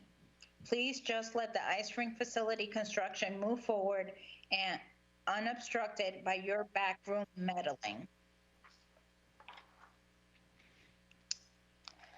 Next one is from Amy Goodman. Dear Council and City staff, first and foremost, I want to thank you for continuing to support the diverse needs of the Bowie community through different recreational opportunities. My name is Amy Goodman, and my son Elijah chooses to play for Bowie Hockey Club. Both my dad and my 45-year-old brother coached and played for Bowie 35 years ago. Having Elia be able to follow in their footsteps in a community where we feel safe and welcome has been a rewarding experience for my whole family. The City of Bowie's parks, fields, and facilities are top-notch, and continuing to invest in the community is of utmost importance. I, too, as I am sure others have conveyed, support the two-sheet ice facility as well as a new indoor court facility. While other local, more competitive options are available for student athletes like Elijah, us continuing to support the Bowie community is where we choose to invest our time, money, and resources, we believe. I thank you for your time, and please continue to be safe in this unprecedented time. Amy Goodman, mother of Elijah, number 21 U2 player. Bowie was the place Elijah learned to love the ice at 3. When the rink is open, he donates time to work with the little guys in the Bowie community to pass on his love for the ice, of the ice to them. Next one is from Karen Williamson, District 3 resident. To the Honorable Mayor Adams and Bowie Councilman, good afternoon. I am sending this email to serve as my citizens' participation concerns for the council meeting tonight, May 4th, 2020. I am a resident in District 3 of Bowie. I live in the Woodmore Highlands community, and I am voicing my continued concerns for the development of the ice rink to be located at Church Road. There are a few major points I would like to address. The coronavirus and COVID-19 is proving to be a major burden on the City of Bowie resources and its residents. I must voice again that to continue this development at this time must be balanced with our need to maintain our city. The expense of $23 to $25 million to work on an ice rink, which probably can't be used anytime soon, I hope the council, under the mayor's leadership, will reconsider. The Bowie City needs to enhance our citizen safety measures and responses for enabling to handle disaster. Lastly, I feel that our own Bowie Town Center plans need to be considered for future economic growth and development. The task we need to work on is what is going to attract new businesses for jobs, retail, and city taxes. Thank you for reading my concerns and combining them in the scope of concerned citizens of our community. Next one is from Brian McCormick. Hello, my name is Brian McCormick. I'm sending this email to protest the tax increase. It doesn't take a lot of words to understand the lack of emotional intelligence that goes into proposing an increase in taxes when we have a pandemic where millions of people are unemployed. In the end, I'm against taxes being raised during this trying time. Next one is from Mike Bargeron from District 2. I have lived in Bowie at the same address since August of 1963 and was lucky enough to grow up in the special community of Bel Air at Bowie. William Levitt not only built the houses in this town, but he also created neighborhoods which created friendships, ideals, and a sense of community that helped make our current city of Bowie what it is today. It is hard to believe that in 2021, as this Levitt community celebrates its 60th anniversary, I will have lived here for 58 of those years. My eyes saw the golden years of Bowie, and I have developed not only a love and appreciation of the city that I grew up in, but I also have a keen awareness of the history of Bowie. In my own little way, I am trying to save and share as much of that history as I can before it disappears. Through my collection of Bowie memorabilia, pictures, and ephemera, I have discovered that my love of this city and its history are shared by so many who over the years have shared my journey with me. Rather than let history die, I encourage you to help it live. The Bel Air at Bowie exhibit located at Ken Hill Center is excellent and certainly does so much to educate and remind people of our past, but I believe more can be done. I encourage you to support the effort of placing 2 Bel Air at Bowie signs modeled in the same spirit as the original signs were almost 60 years ago at 2 or 3 key entrances to the city as a way to celebrate and acknowledge our rich history. Next one is from Lawrence. Hello, my name is Lawrence. I'm a District 1 resident. I'm against the proposal. I love Bowie and typically don't say anything about these issues, but this seems very greedy and wrong to go after more money during this midst of this COVID pandemic. Let's show some empathy and hold off, Mr. City Manager. Next one is from Craig. Good evening. My wife and I moved to the city of Bowie in 1994, and we love it here. This is our home. Council members attended our HOA meetings last year, told us that the city's budget was strong and that we had a surplus. If the city has a strong budget, why is there a proposal to raise our taxes? Now that you are building an ice rink that the majority living in Bowie is not going to use, you want to raise our taxes to pay for it. Everyone in Bowie was supposed to vote on the project, but the city lawmakers canceled the vote overnight and approved the project. You are building the rink over the objection of those you were elected to serve. Do not raise our taxes. Next one is from Rachel DeRoche. Council, thank you for the opportunity to speak. My name is Rachel DeRoche, and I am a Bowie resident of 25 years. For the record, I like to say I support the need for the 2-sheet ice facility as well as a new indoor court facility. Growing up in Bowie, I spent a great amount of time at the Bowie Ice Arena as a competitive ice skater. Until I found this support, I wasn't very excited about life, school, anything really. When I started skating competitively in 2008 on the synchronized ice skating team, the Metroliners, I finally had something to care about, something I was good at that could devote my time to and see my hard work become fruitful. The love for the sport spilled over into the rest of my life, and I started to excel in school and in other areas of my life. There is no doubt in my mind that I am successful in life today, that I was accepted into college and thrived in university because of the discipline, lessons, and community that the Bowie Ice Arena gave me. The ice rink today has a huge problem. There is so much demand for ice time and not enough hours in the day. The team that I loved was not able to secure enough ice time to keep going. The team folded, and I, along with several other Bowie residents, ended up driving to Abington's Ice World for practice 3 to 4 times a week. Myself and a number of other ice skaters and hockey players are traveling to other cities and spending our money there. I have started involved in the city community. My sister now works there, and my brothers both play hockey and are also faced with the possibility of driving to other ice rinks for practice. I have personally seen such a great impact in the programs that are run there and how they impact the community so positively.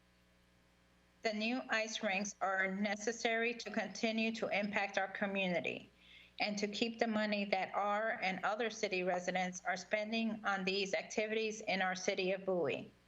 It is in our city's best interest to continue to promote the positive impact of sports on young lives and to simultaneously keep the money that is being spent at other ice rinks in our city. Bowie is a great city because of its diversity and ability to come together as one. Let's support this as one Bowie and make it a success. Thank you for your time. Almost done. Next one is from Mike Rook. Good evening, Bowie City Council. My name is Mike Rook, and I live at Westmont Lane in Bowie's Whitehall neighborhood. I am the administrator for the Bowie Living Facebook page and blog, and I am an amateur historian with a great interest in local history. I'm sure by now that my good friend Isabel Pocquerel has briefed you on her proposal to erect 2 signs recognizing the role that Levitt and Sons played in the formation of modern-day Bowie, and I would like to publicly acknowledge my support for the project. When Levitt arrived in the region, Isabel's parents were caretakers at the Bel Air Mansion, and the town of Bowie had just over 1,000 residents. Within 10 years, the little town became a city. The population exploded to 35,000 people, and major annexations took place that included land in the present-day areas of districts 1 through 4. So much of city is linked directly or indirectly to Levitt, including the Bowie Town Center, Allen Pond Park, and even our current Bowie City Hall. As many of you know, the Levitt history is not all rosy, and the historians working for the city have acted responsibly by sharing all history, the good, the bad, and the ugly. But Levitt's lasting impact on our city is undeniable and worthy of recognition. I would like to give a special thank you to Wilda Hernandez for reading this on my behalf. Thank you, Bowie City Council, and thank you, Wilda. Next one is from Robin Choice from District 2. Dear elected officials and city manager, the city of Bowie continues with business as usual in the midst of this pandemic. I work very hard and cannot afford to pay for an ice rink that doesn't benefit my household or bring together the community. As I know how many people also agree that this is a poorly planned development, I'd hope the city would slow down and put the brakes on spending the community's hard-earned money instead of rushing and pushing things through that will harm the constituents in the long run. Jobs have and will be uncertain, as well as the overall state of the economy, so I'm not following what the council's thought process is during these times. The community voted in 6 council members and 1 mayor to work together on behalf of the constituents. Instead of continuing to place the blame on the previous council for everything, please do your jobs, what you were elected for and hired to do, which is looking out for the best interests of the citizens. And last one, from Stephen Wurmberger. Good evening, Council. Mr. Mayor, I appreciate the opportunity to speak to you this evening as a citizen and a member of the Environmental Advisory Committee. My name is Stephen Wurmberger, and I have lived in Kenilworth for 29 years. I plan to address 3 substantive issues and a couple of inexpensive, low-hanging fruit opportunities. First, I will applaud and I hope reinforce your commitment to environmental issues as demonstrated by your resolution of May 2nd to support the goals of the Paris Climate Accord and join with over 400 other city mayors as part of the Climate Mayors Network. This calls for a dramatic reduction in greenhouse gas emissions, which has been codified in the draft Climate Action Plan with the Environmental Advisory Committee has submitted to staff and has been posted online for public comment. We had hoped for a public hearing in April, but our situation makes that impossible for now. Second, I'll reiterate a few items that Gary Allen raised in his February 3rd presentation to the Council of the Environmental Advisory's Next Steps for a Green Bowie. We encourage you to adopt a climate action plan after many adjustments made as a result of citizen input. We also recommended consideration of 3 new staff positions: a chief sustainability officer, as has been created in a number of Maryland jurisdictions, to coordinate and leverage the portfolios of all city departments in meeting sustainability goals. Recognizing that the city's budget, already tight, will be further affected by the pandemic, an interim approach would be to better structure and codify the responsibilities and authority of the staff sustainability team. Bowie has already received praise and awards for sustainability and energy efficiency, but it will eventually have accomplished all that can be accomplished with city-owned assets and processes. That will not be enough to meet the state or county goals, nor those set by the Climate Action Plan.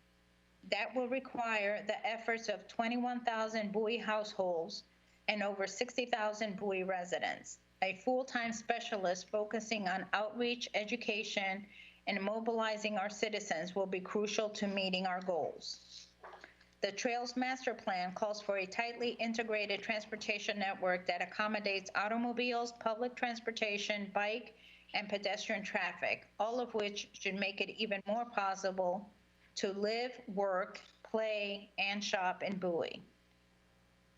Last on that list is a long-standing goal to support the use of electric vehicles by creating the needed EV infrastructure that is supported for future development by our Dig Once practices, but we need to go much further.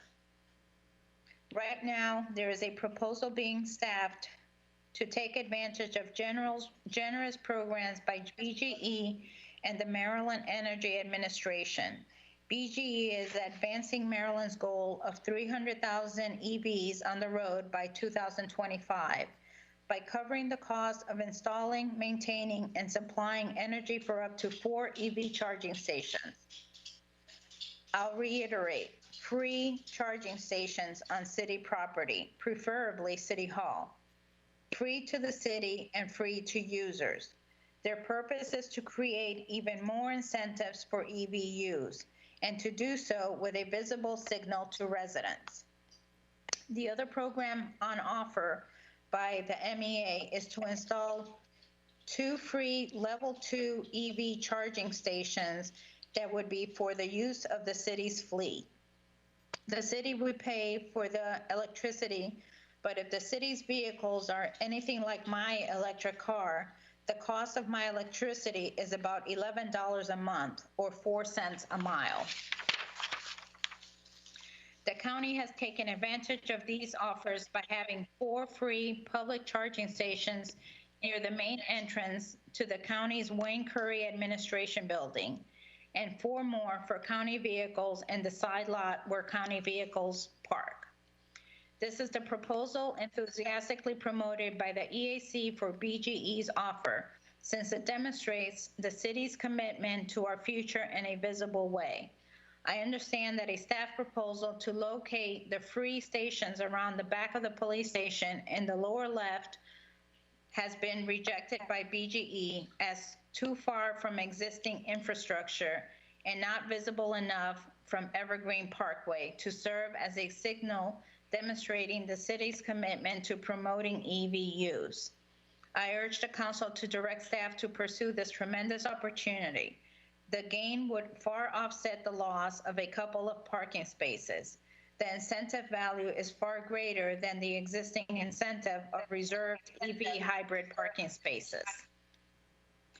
And I'll close with a couple of low-hanging fruit items. For a modest sum of about $4,500, Bowie could field 3 styrofoam collection points, which would be served by the Alliance of Foam Packaging Recyclers of Crofton.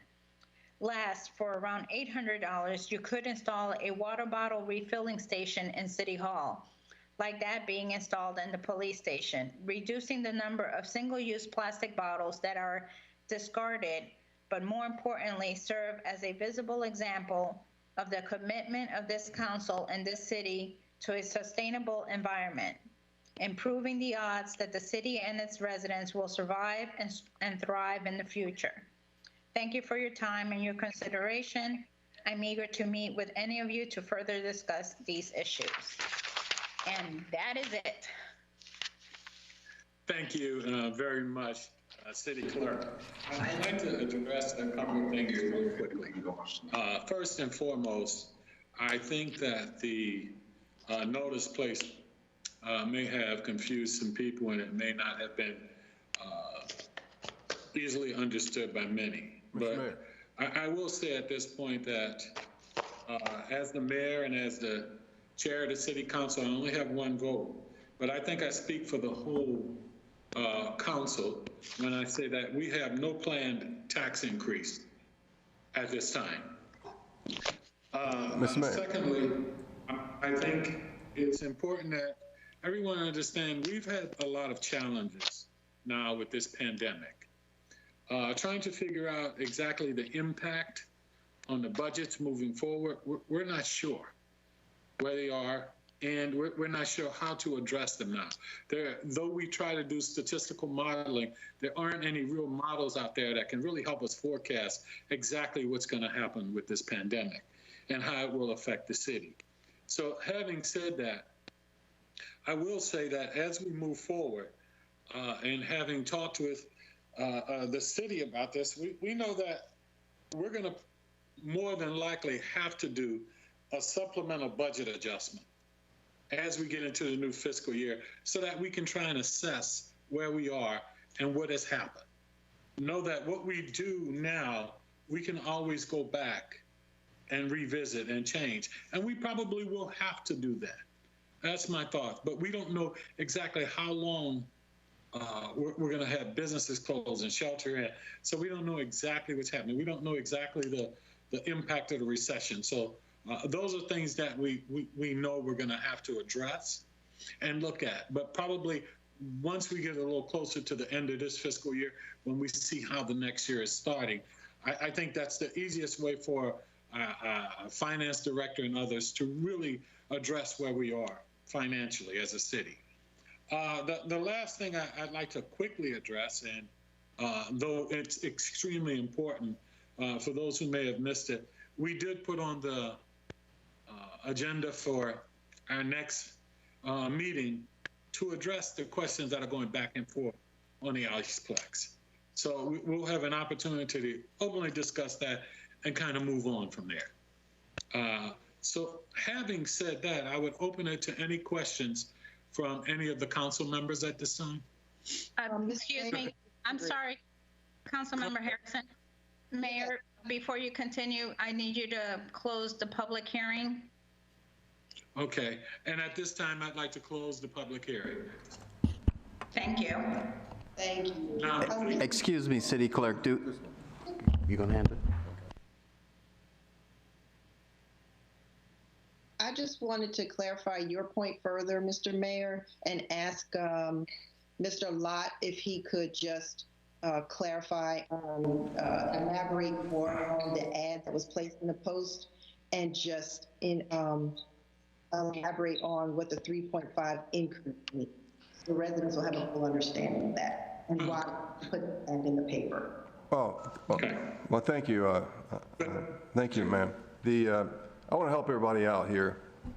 The ad, which states City of Bowie notice of a proposed real property tax increase, is a requirement by law that we post this because, as Mr. Matthews said in earlier, the assessable base for the City of Bowie increased from $7,362,088,934 to $7,619,411,620. That is a 3.5% increase in what the assessable base is. And so that's the issue here. We have not changed the tax rate. The tax rate's been 40 cents per $100 of accessible value for the last 11 years. There is no increase, but we are required to state it this way by law. So, and what that 3.5% equates to is we project a certain amount of money. We know that we're going to get $1,029,290 more with this 40 cent per 100 tax rate than we projected. So the council is required by law to go through this and to either adjust the tax rate and lower it to what the constant yield is, so that the 40 cents per 100 will equal what we project, or leave it at what is currently going to be $1,000,000 $1,029,290, which will be above the constant yield. In the past, you know, the city council has always retained the current tax rate and accepted whatever increases came about from the increased assessment. And what we're recommending here, as we did, in my experience, in 17, 18, 19, and 20, that we continue with this tax rate, and we will still be able to say next year that after you all pass the budget, that we haven't increased the tax rate, raised the tax rate in 11 years. But the assessable rate sometimes goes up and down. And so we are keeping our tax rate the same. And it's our recommendation that we do not consider reducing the property tax rate to offset any increase in assessments, because it's the best thing for our budget. There are a lot of uncertainties. As the mayor mentioned, we're going to have $2 million in payroll increases for sure, and we don't know specifically if we're going to get as much as $5 to $6 million that's owed to us from the state. So before we make any adjustments in the constant yield, in the tax rate, we need to make sure we've gotten all the facts associated with what's going to happen to us. And that's what this is. But this is not an increase in the tax rate at all. Thank you, City Manager. Councilmember Harrison, any other questions or anything at this moment? No, sir. Thank you very much. Mr. Mayor, Yes. Sorry, go ahead, Mike. I have a quick question for Mr. Matthews, if he's still on. Yes, Councilman? Hey, Mr. Matthews. Just remind me, the combined tax rate that Bowie residents are paying has actually gone down in recent years, has it not? As we have applied for tax deferments from the county, I believe the total combined rate for Bowie residents has actually decreased in the last several years. You're correct. The proposed rate will be 1.67 as opposed to 1.68 as it is now. That decline in tax rate is mostly due to the offset from the tax differential from the county. And that's so that we're not taxed for duplication of services. Thank you, Mr. Matthews. So just to be clear for anyone who might be watching, the city applies for tax deferments from the county whenever we create a service or expand a service the county otherwise provides. The idea behind this is that the county lowers its rate for Bowie residents in order that the city can raise its rate to provide the service.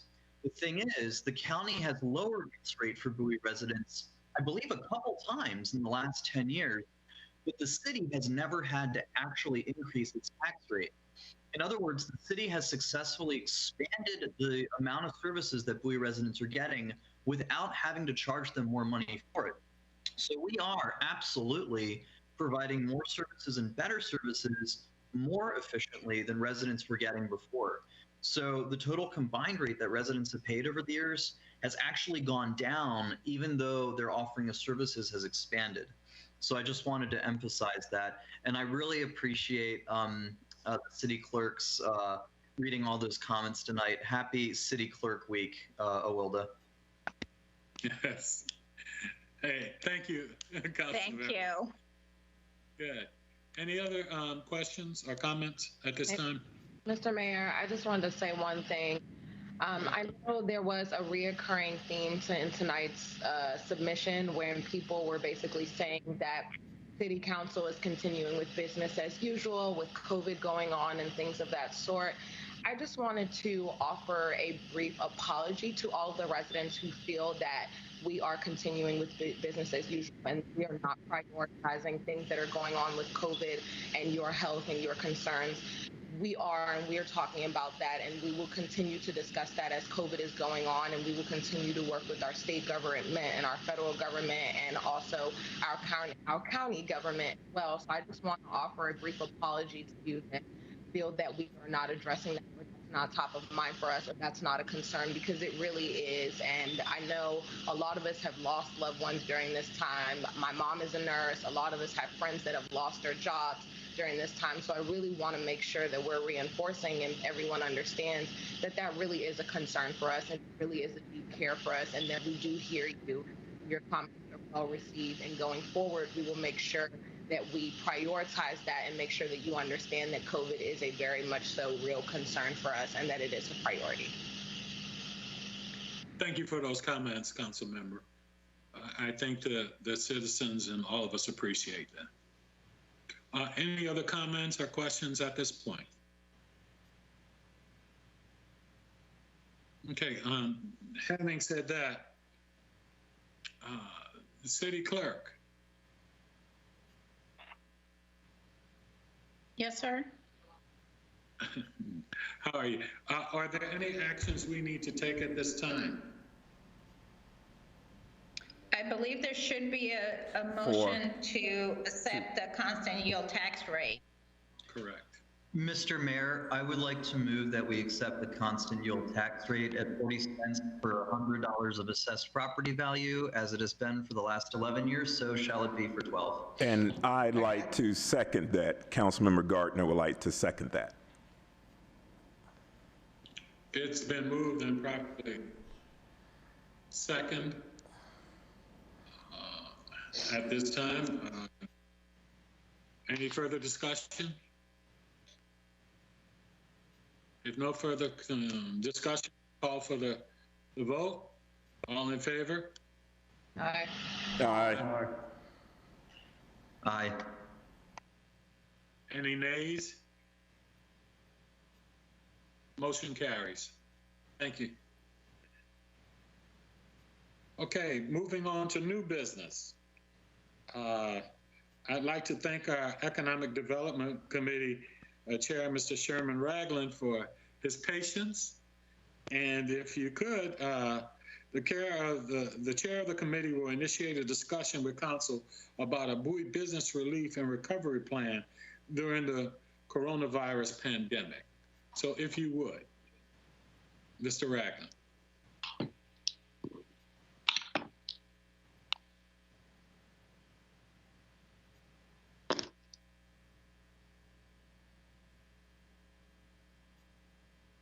Did we lose Mr. Ragland?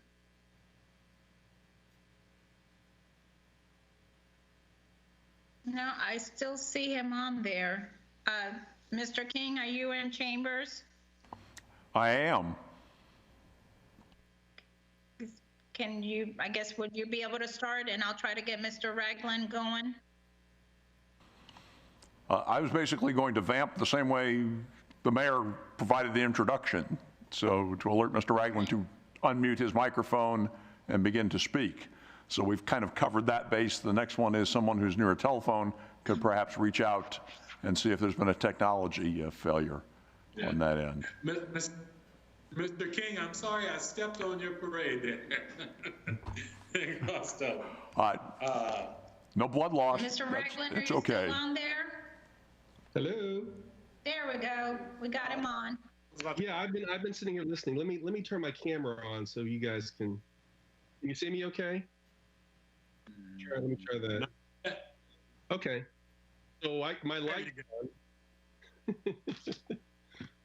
Well, good evening. I don't know if Mr. King is going to say some remarks first. We jump in. No, you're on your own now. Okay. So for the sake of brevity, I'm going to make just a couple of comments, and I really would like to reserve as much time as possible to have a dialogue and a conversation. First of all, it's an honor. As always, we serve at the pleasure of the mayor and council, and it's an honor to come before the mayor and honorable council. I have just 3 points I want to make real quick, and then, like I said, I want to save as much time as possible for conversation. First, we just want to make it clear that the Economic Development Committee has not met since March the 10th. We normally meet on the second Wednesday of every month at 7:30 in the morning, excuse me. And we met on March the 10th. Ironic enough, one of our items was to invite council to come to a future meeting so you guys could see what we were working on. And we had just concluded 2 bus tours, one bus tour of the city of Bowie and a second bus tour of comparable municipalities in the immediate vicinity. When I say immediate vicinity, the greater Washington region, for lessons learned.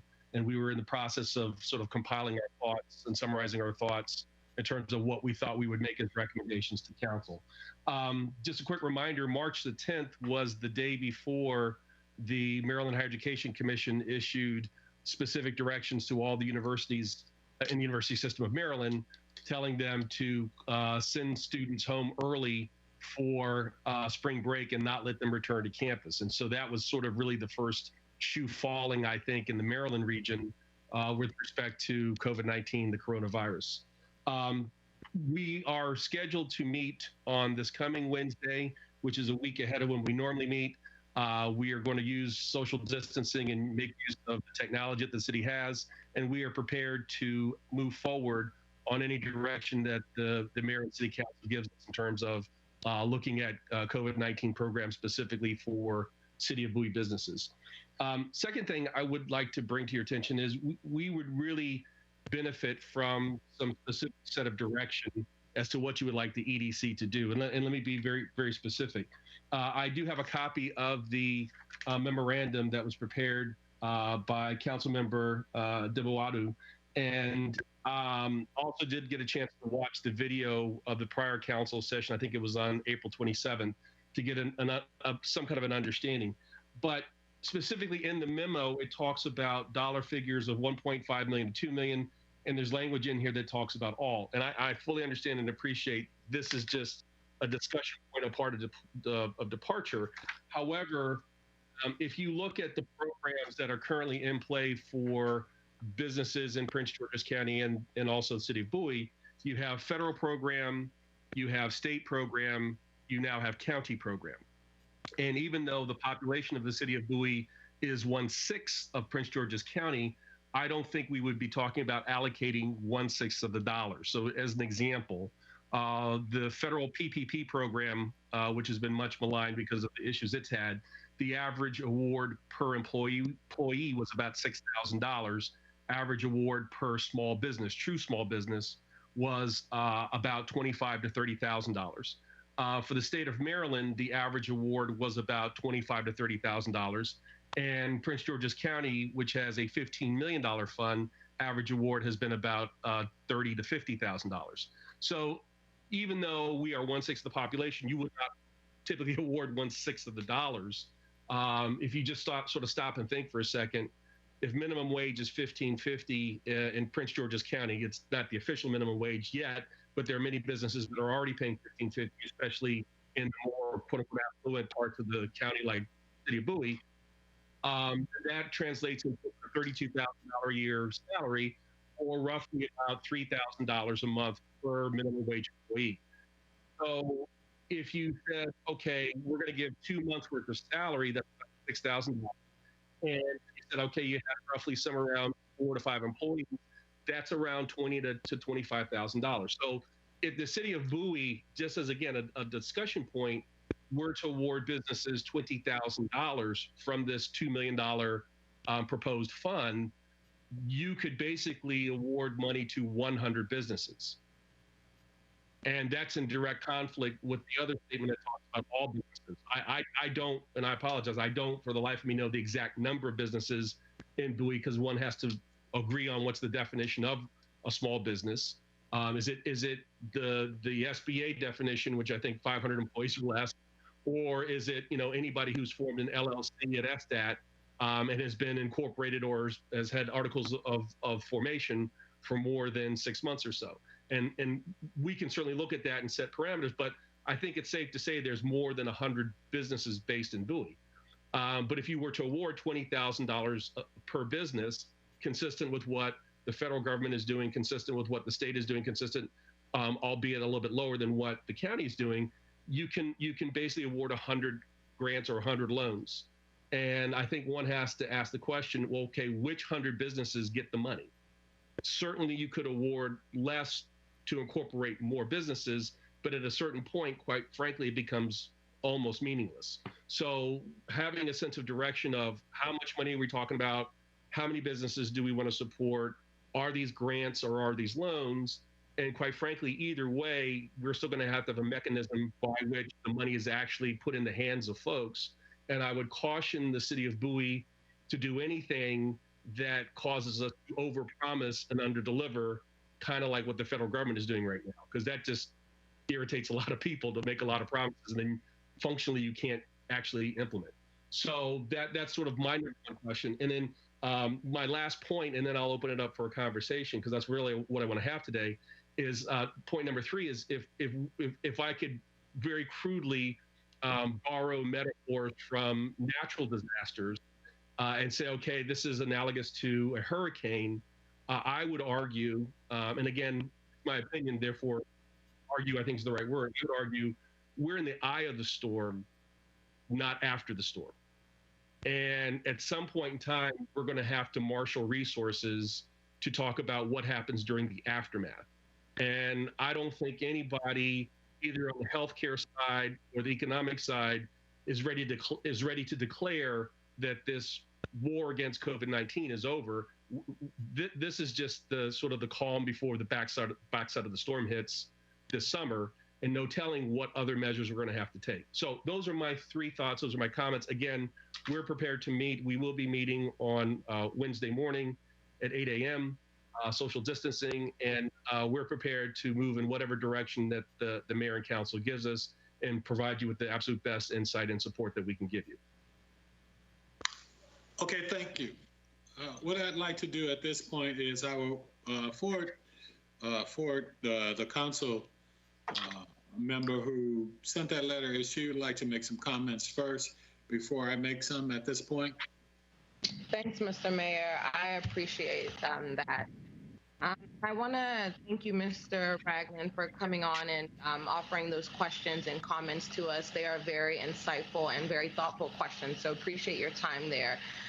So first, just to clarify a couple of things, I want to say, I think it was a week and a half ago or 2 weeks, I did send a memo to the council as well as our city manager and assistant city manager proposing that we put together some sort of program to make sure that the city council and the city of Bowie is operating in a very efficient manner, meaning that for all of the businesses, nonprofits, and so forth organizations and people that are coming to the city of Bowie who are requesting assistance based off of those who are potentially denied from our Prince George's County programs or our federal programs or maybe our state of Maryland programs, to have another avenue to be able to get assistance. So the reason why I proposed this program, just to give a little background, is to make sure that we are operating in a manner of efficiency and making sure that we have some sort of program some programmatic approach that we can take to kind of approach this, as opposed to individually analyzing requests on a case-by-case basis, because I feel like that can prohibit some level of favoritism and lack of fairness. And when I say make this available to all businesses in Bowie, again, this is just ideas here. This is an ability to have a program that all businesses in Bowie have the ability to apply for, to come to the council about, to come to our economic development council about, or our director of economic development, to be able to attain resources should they be available. So what I think council could benefit from, and we could benefit from, not saying that that money needs to come from a specific place. I'm not insinuating that it needs to come from our reserve fund or anything like that. That was a recommendation from our economic development director. I'm basically saying that we do need to look at the fund or the amount of money in which we do have here as the city of Bowie, and make some dollar amount, whether that is $1.5 million or $2 million, available to assist businesses here in Bowie, because a lot of conversation goes on to say, hey, a lot of residents are unhappy that we have the businesses that we have here and we don't have more options. So to keep the options that we do have while we are trying to bring more options in, we want to make sure that we're supporting those base as well as some of your neighbors in the community who have small businesses here that are struggling to put food on the table for their family as well as keep their employees employed. So I want to make sure that we're thinking about that. So you bring up some interesting points. I'm not specifically recommending that we move one way or another. I think we're looking for the expertise from our economic development director as well as our economic development committee, based off of the expertise that you have out in the industry and the business, what makes sense for us to do, where make for that money to come from, and what is a proposed amount. If you look at our counterparts here in College Park or Hyattsville or Baltimore City, they all have similar programs that are available for their cities to assist with those federal programs, those state programs, and those Prince George's County programs. Now, a moment of clarification.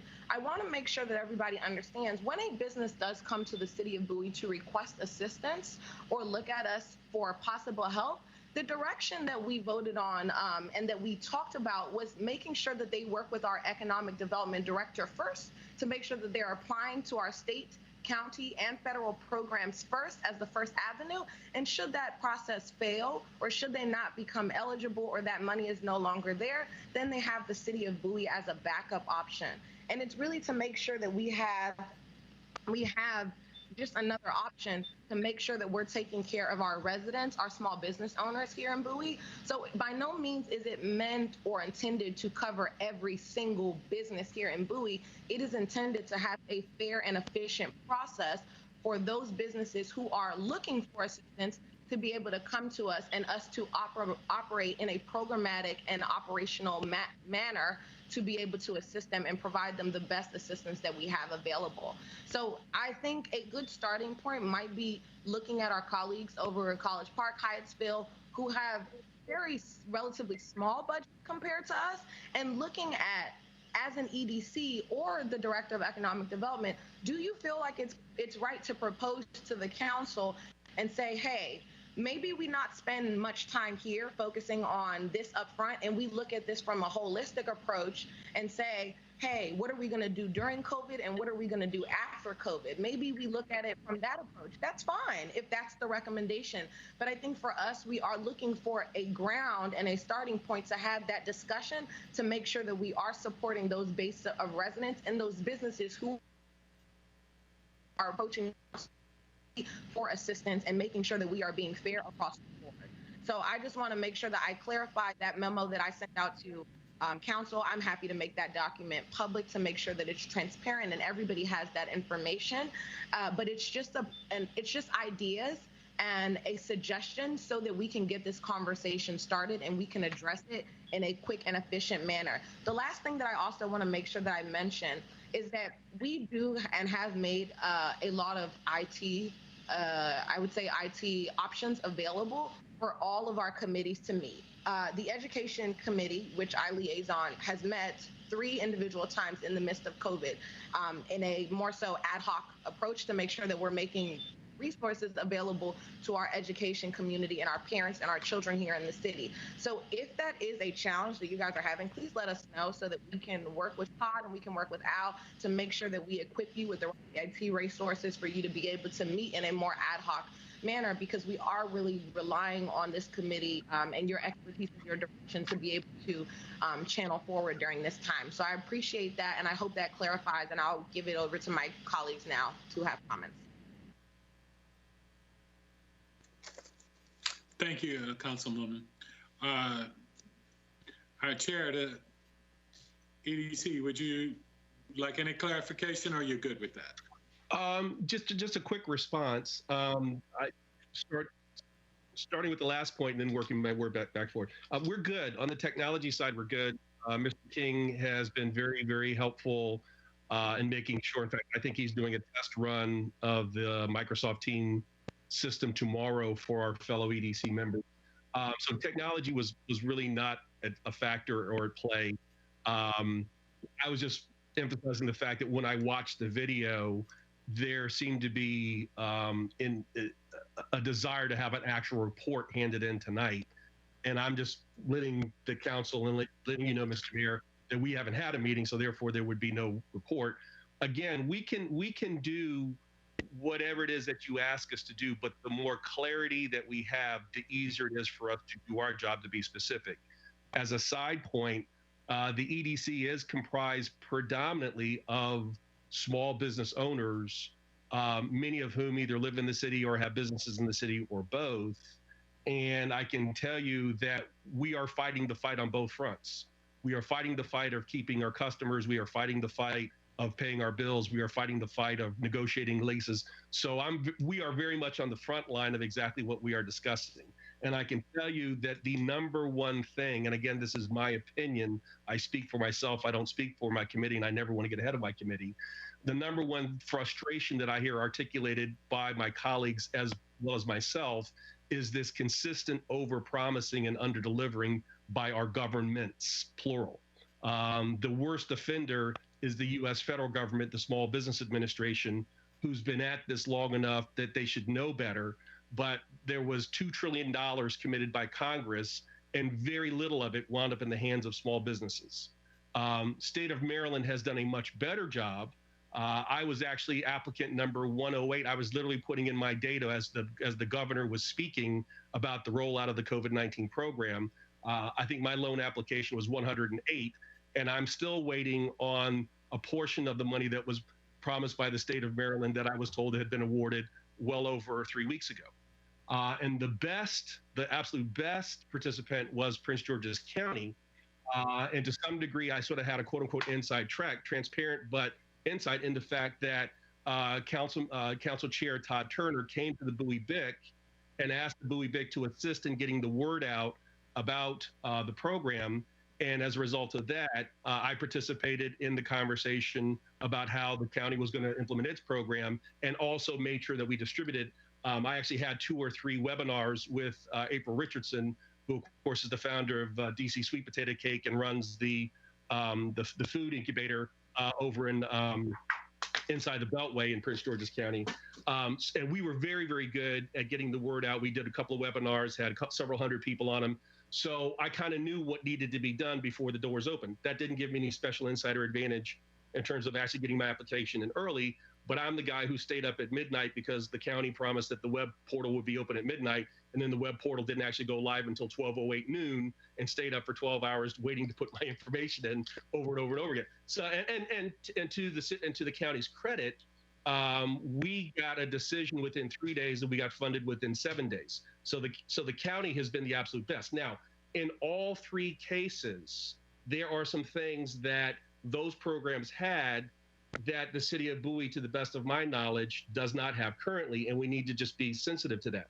Number one, all 3 of those programs had a very distinct source of funding, and all 3 were very clear about how much in funds was going to be available. With respect to the federal government, it was $2 trillion appropriated by Congress. With respect to the state of Maryland, it was $150 million from the rainy day fund that the governor asked the legislature to approve. And in the case of Prince George's County, it was $15 million appropriated from the fund that the county already has in place that was started under prior county executive for business recruitment.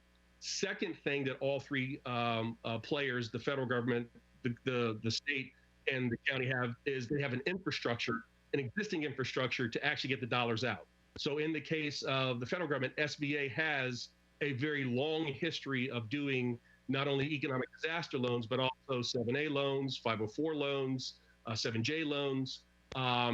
In the case of the state of Maryland, ultimately they relied upon DHCD, Department of Housing and Community Development, which is in the business of making loans. And in the case of Prince George's County, ultimately they relied on FSC First, which is, again, in the history of making loans. So there was an infrastructure to get the money out quickly, even though in some cases, again, the case of the federal government, they didn't get the money out quickly. Maryland did an admirable job, and Prince George's County did an outstanding job. But whatever funds that the city decides to provide to city businesses, we better be prepared to have an infrastructure that we don't have, which means we're going to have to go look to somebody to partner with us, and we're going to have to pay for that. Sherman, quick question. This is Ingrid Harrison. Do you know of other programs in other cities, like what Councilmember Councilmember Roxy mentioned, like Hyattsville, College Park, for further insight? We can, and we will take a look at it. Interesting enough, as a sidebar, I had one person, because I've been very out front about folks getting their applications in for the county, and I had several people come to me on my Facebook page saying that they didn't get money from the county, they were rejected by the county, and I'd asked everybody who said that to come see me so that I could either have a conversation with Don Medley or with Shelley Gross Wade to find out what happened in their particular cases, see if I could be an ombudsman. I had like 2 people come to me, and in both cases, they didn't live in the county, and their businesses weren't based in the county. But they were told by their CPA firms to apply for everything, so they applied for everything. And when I explained to them, one was in Charles County, when I explained to them that you have to be a resident of the county or have your business with its nexus in the county, even if you are incorporated outside Maryland, you still have to have a nexus in the county. She realized she didn't qualify under that main guideline.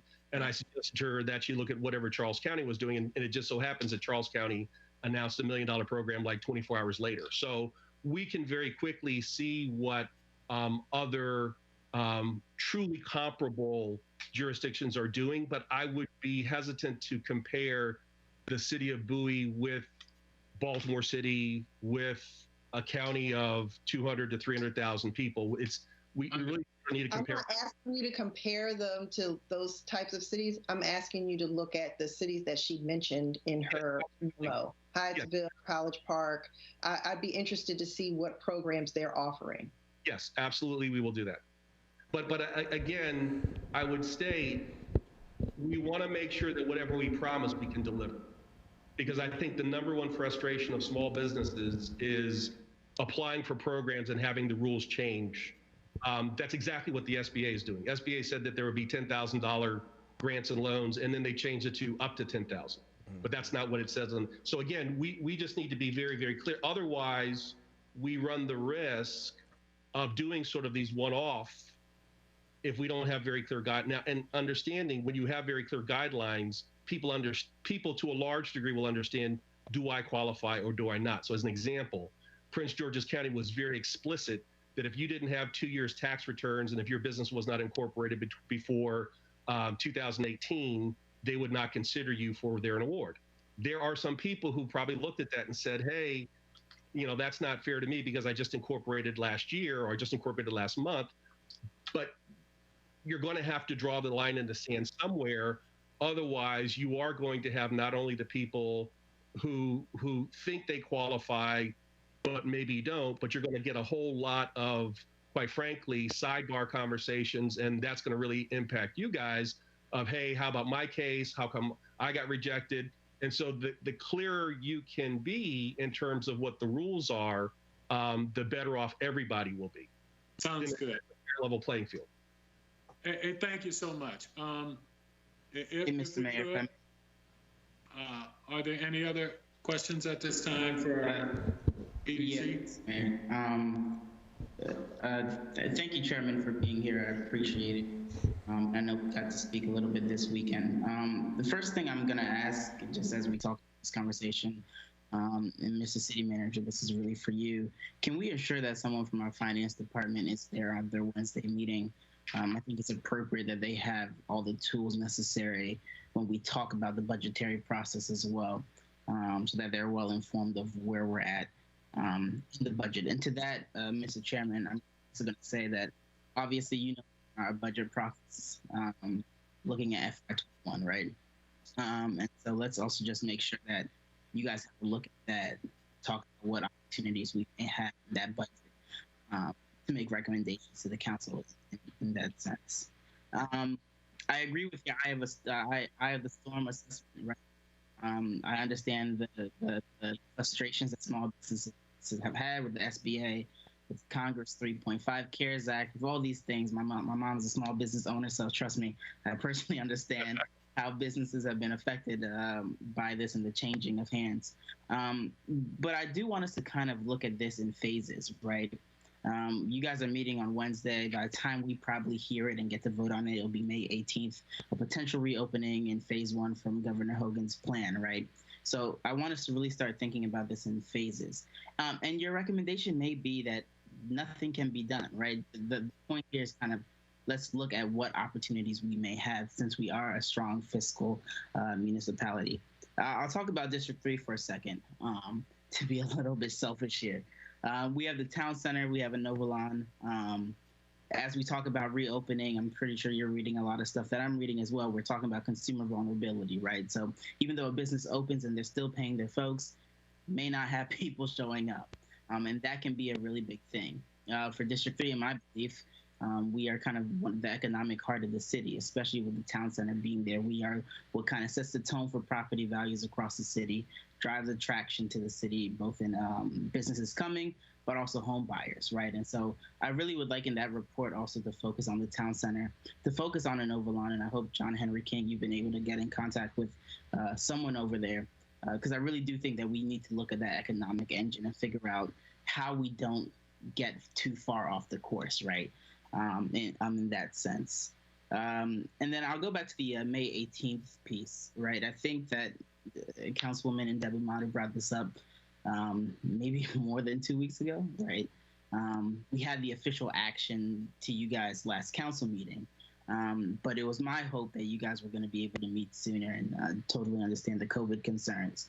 But May 18th is a little bit far off, right? And we're kind of in the midst of this pandemic, and this will be a back and forth discussion that will happen over time. So I do want to see if we can potentially also get together as a group sooner to discuss kind of this implementation of the program. And lastly, to Councilwoman Harrison's point, let's look at other municipalities and localities in our region. Hyattsville just announced their $1 million program. Speaking to my good friend, Mayor Hollingsworth over there, they kind of had an issue with implementation, right? They had people applying from different places who didn't even live in the state of Maryland. They did have that problem, but at least they still put up that $1 million to kind of figure out how they can help their businesses. So I think it's, in my opinion, that if Hyattsville can do something like that, we should be able to take the lead and just be creative in our approach here. So thank you, and I do hope to hear from you. Last request I'm going to have is that for your Wednesday meeting, if you could send that out to council members as well. I kind of just want to be a fly on the wall just to hear some ideas that are going on. But I do think it'll be really important for us to kind of be engaged in the discussion with you guys. Well, thank you, Councilman. And we may take you up on your friendship with the mayor of Hyattsville to maybe see if we can find somebody from Hyattsville who can help shed some light on exactly what they're doing so that we can be up to speed. Absolutely. Let me apologize. If I sounded like I was saying that we can't do anything, that was not my intent, and I apologize for that. There are some things that the city probably should be looking at, starting with the city has a number of facilities where we have small businesses who pay rent. That's clearly something that the city could take a look at, and obviously something that we would take a look at. And then obviously things like we have the Bowie Health Clinic. I don't know if it's still called the Bowie Health Clinic now that it's part of the Maryland system, but there are many restaurants that want to provide meals. You know, is there a way that the city could actually pay for those meals that are then donated so that the small businesses don't wind up at a detriment trying to do something good for the community? So there are things we can be doing, and we will certainly have that conversation on Wednesday, and we will certainly get those recommendations to you right away. Thank you so much, Chairman. Thank you so much, Mr. Chairman. I think to... Pardon me, Mr. Mayor. Did anyone else have any questions or comments for? Yes, this is Councilmember Gardner. I'd like to make a comment. This is Councilmember Gardner. I'd like to make a comment. I want to thank again Sherman for coming out, or pardon me, rather than coming out, but for giving his time this evening. And thank you for all of our previous conversations as well. And you should be expecting a couple emails in regarding to our earlier conversation as well. But I wanted to say, I really, really want to say this to the council. I understand your heart, and your heart is really big, and I do understand and appreciate that greatly, that you do want and you're concerned for the residents as well as the business community here in Bowie. I understand that your hearts are in the right place. I did have a conversation with Councilwoman Denise Mitchell. She is a long-running council member and a great friend of mine over in the city of College Park. And speaking with in regards to the councilwoman from District 4, yes, she is correct. They are working on a program in College Park, and they're hopeful to meet tomorrow. They have no idea how this is going to look. And having conversation with another representative from Hyattsville, they too are facing some challenges. Now, and full disclosure, I have also been in ongoing conversations with the City of Baltimore, BDC, Baltimore Development Corporation, and the comptroller, as well as the mayor's office, just to get some ideas as to what they're doing. But there's actually no comparison being the size of Baltimore and their tax base versus Bowie. It's really going to be challenging, but I look forward to working with the EDC, working with yourself, Sherman, and John King, our experts here within the city of Bowie, and moving something forward to being, to letting our business community know that we appreciate their presence and we want to be supportive in some way, shape, or form. Thank you. Thank you. Thank you, Councilman. I guess on that note, Mr. Chairman, I did want you to know, again, we appreciate you coming out tonight. We appreciate your insight. And I think I can summarize what a lot of the council members and others are saying. We really want you to just work with Henry and the committee to come up with best practices. What are those best practices that we can implement that can help our small business? People like the committee, and just have a chance to come back to us with your ideas. I don't want to limit you in any way in that way. You know what our financial constraints may be. You can talk with, as the councilman said, you know, you can talk with our folks, the finance director and others. But let's find the best practices of what we might be able to do to make sure, as we've all kind of agreed on, just showing our small businesses, such as yourself and the rest of the committee, that we care. And when I say we care, that not only do we care, but we're willing to put our gray matter behind it, and not just financially, but our gray matter to come up with a good plan or some good ideas and work from there. So to you and John Henry, King, and to you, I want to thank you and the committee, and I look forward to being able to talk with you and get some feedback from you. Thank you, Mr. Mayor. Just quick recap. These are my notes. We're going to look at what they're doing in Hyattsville. We're going to look at what they're doing in College Park. We very much welcome the fact that somebody from finance will be available to talk about what funds are available. And what the infrastructure, more importantly, or equally importantly, what the infrastructure looks like for the city to do things.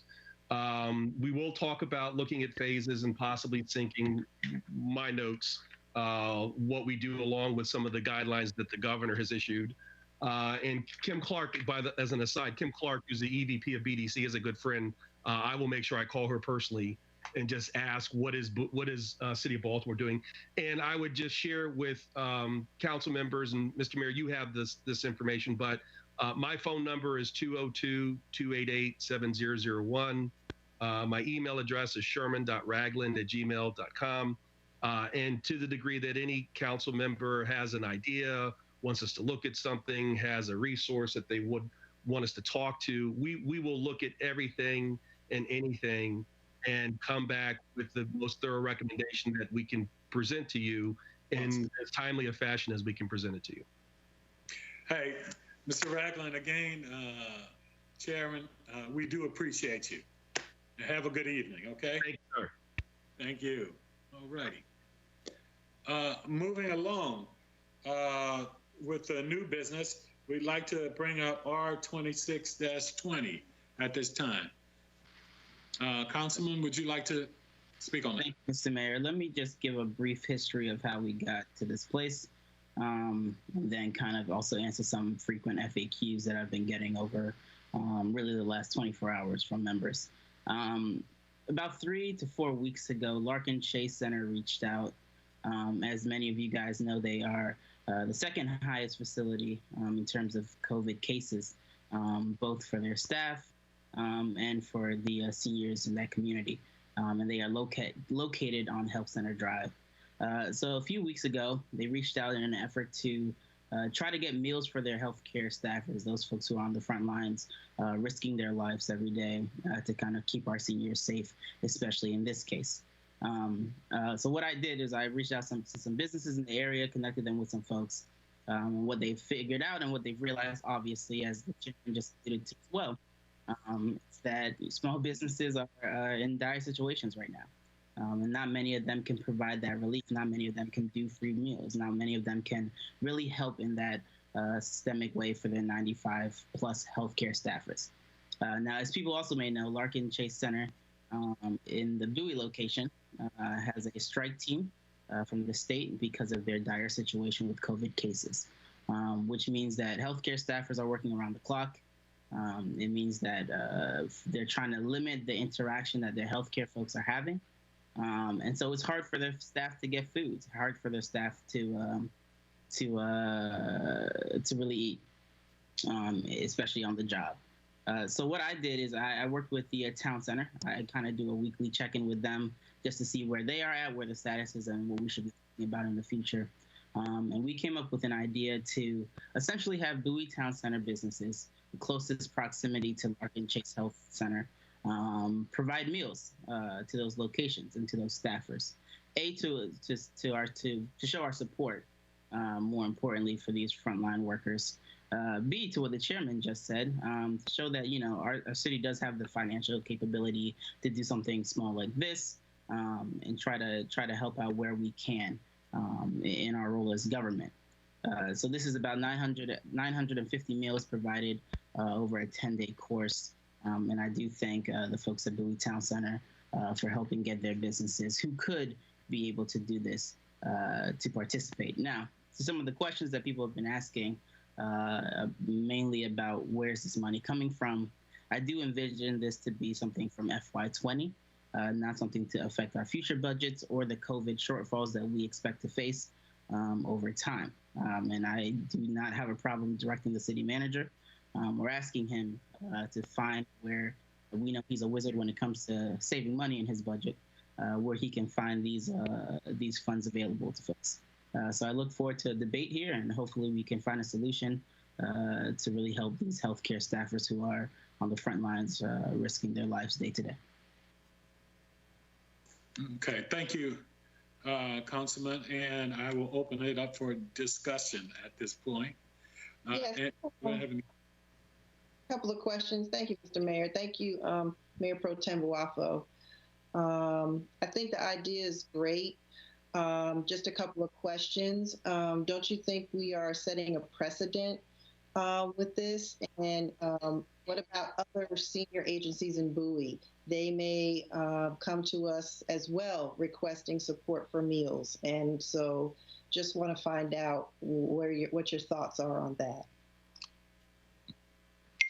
Yeah, no, I don't think we're setting a precedent, right? I do think that we are having a hearty discussion with our Economic Development Committee as a whole anyway, right, to figure out what this is. As many people know, we've done the food pantry thing, we've done rent abatements for the places that we own. So we are already in the midst of a conversation about what we're doing. So I don't think it's setting a precedent because we've already charged the EDC to reevaluate what we want to be doing when it comes to COVID and small businesses, right? And so there will be a process for that as we move forward. So no, I don't think it really sets a precedent. I do think the unique case here is that Larkin Chase is uniquely affected, right? The cases are higher than anywhere else in Prince George's County, higher uniquely in parts of the state. So I do think this is a unique situation. I am open to also saying that, there's another District 3 center, Brookdale, which is also being uniquely affected. And so if we want to show the same gratitude, I'm open to amending this resolution to do that as well. But no, I don't think it sets a level of precedent. So then why can't we include this or have Sherman include this in the overall plan from the EDC? Instead of voting on this tonight, moving forward with this, we should probably put this in as part of his plan to help small businesses, because this is also considered a business. And like I said, I believe it does set a precedent, and other senior agencies will feel slighted if they're not also given this opportunity, even though they may not have the higher number of cases, but their staff are also on the front line, and all nursing homes are affected by this. 100%. I agree with you. I think the difference here is that they've reached out more than 4 weeks ago, right? They've clearly been in this dire situation. And just for everyone's reference, we try to get the World Central Kitchen to kind of provide them some relief. And obviously, you know, they are spread across the country and spread thin, especially even in our county and in Capitol Heights and District Heights, doing some good work over there. So I do think this is unique in the sense that they do have more staffers than any other health agency in the city when it comes to 95 plus. I do think the cases are higher, and I do think that cry out for help is unique in the sense that I don't believe any other members of this council have heard from other senior agencies. Not saying that their concerns aren't valid, they are. And as the chairman noted, we can look at that, and we should look at that as part of our aid package when it comes to COVID relief. But I do think, 3 weeks later, we should find some relief for these folks who are on the front lines. And I agree, although, it's interesting to note that they did decline the strike team when it initially wanted to come in. And we actually had to go in and forcefully have them have the strike team go in, just as a side note. Yeah, no, I think that is it's a disturbing situation. I spoke to County Councilman Todd Turner as soon as I heard it to figure out how we could be helpful and how I could be helpful in that. And to his credit, he handled that and got it done. I do think, to that point, that the management of how Larkin Center wants to, especially with their relationship with the state, has nothing to do with the healthcare workers who are pleading for help. And so there should be a level of separation between those two. Right. And so then Larkin Chase can't afford to feed the healthcare staff? I'm pretty sure Larkin Chase, especially after denying a state team, again, two separate issues here. If Larkin Chase says that, we deny a strike team, I think that says something about the organization as a whole, right? Yeah, if their folks are still reaching out, who are working there, who are getting infected and say they need the help, I think there should be a level of separation. Right. I think regarding who's asking for assistance specifically? This is their health administrator. The health administrator. Okay. So has she spoken with the Larkin Chase owner regarding her request? You would have to ask her. Okay, I guess I'm just wondering, has she made the request to Larkin Chase, to the owner of Larkin Chase? I couldn't speak on behalf of her request, but I will tell you that this has been. Why wouldn't she ask them before she came to us? I guess. And so just for clarification, again, 3 weeks, 4 weeks in the making. We also did make a public cry, and I know Bowie Living, also a very popular blog site, kind of posted it out. They did do their due process in trying to get the community involved before coming to the city and seeing what we can do. So there was multiple levels of cries for help, right? And hopefully what this does is not just set a press standard of what we can be doing, but hopefully it gets more people who, Bowie, financially have the ability to help out not just Larkin Chase, but senior centers and food pantries across the region. Right. And I think Genesis is the owner of Larkin Chase, and they own like 12 facilities, I believe. So I guess my question, and it might be rhetorical, but I'm wondering why they can't afford to help feed their healthcare staff and why they're coming to us. I get it. But I would really want to know why the owner couldn't assist in that effort. Agreed. I also want to know why the owner didn't want the strike team to come into the facility in the first place. But I do think there should be a separation between the management of that and the healthcare workers who are on the front line, some of who also do live here in the city of Bowie. So I do think we need to make that distinction when having these conversations. Okay. Thank you. Thank you. Any other questions? Yes, Mr. Mayor. This is Councilmember Gardner. Oh, I'm sorry. Did I cut off someone? I'm sorry. Did I cut off someone? Oh, okay. We'll go with you, Councilman Gardner. Oh, thank you, Mr. Mayor. Thank you.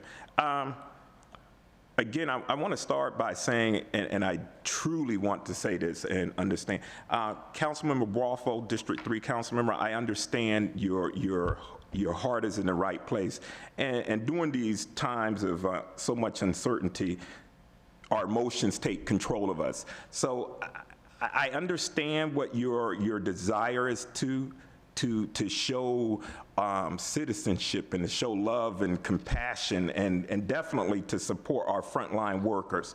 And on a personal note, I just want to say I have two very close friends of mine who are right now suffering from the coronavirus that are in Larkin Chase, and I have 5 people that I know that are actually employees in one form or capacity. Now, Larkin Chase has a completely established food service operation, kitchen, everything. I mean, it's a full service living facility. I'm just gonna say, I understand, Councilmember Waffle, what you wanted to do, and I am that person too that hears the crying baby and wants to run to solve the problem of the crying baby. But I'm not gonna run to solve that problem with the citizens of Bowie's checkbook in hand. I know that there are a number of other programs out there that are available. I was elected by the residents of Bowie. I have one client, and that one client are Bowie residents. No disrespect to Larkin Chase or any of the other organizations, they did not contribute to this reserve fund. So I'm not going to take something from those individuals who built this fund for the past 30 years and then to feed the employees, again, employees of Larkin Chase. They're not Bowie residents. They're not Bowie residents, just that in alone. They're not Bowie residents. So I just can't support that. And I want the council to understand, I'm not trying to be difficult, because I do understand where you all are and your heart, and you're wanting to be compassionate.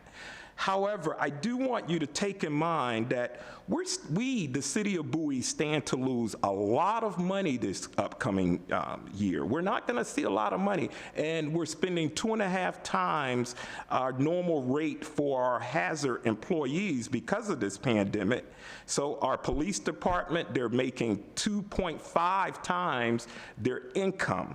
Our sanitation workers that are collecting trash, those things to keep the operation of the city running. Do know, because people aren't fueling up their cars, they're not driving, we're not going to receive a lot of our shared income tax from the state. And we may not see highway user funds for a number of years. So it is imperative that we be cautious in our spending, because one, we don't know if we're going to get these monies back. We don't know how long this pandemic is going to last. And respectfully, you use the word employees, which means they are receiving a paycheck during this pandemic. And I mean this respectfully, I do.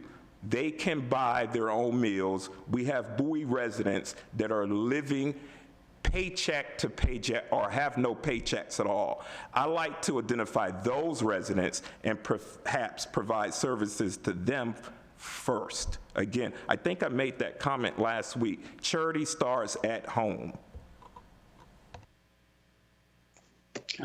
Mr. Mayor, if I may. Go ahead. Thank you, Councilman Gardner, for that. A couple just responses and clarifications here. To the paycheck piece, I do think you may have a point there, right?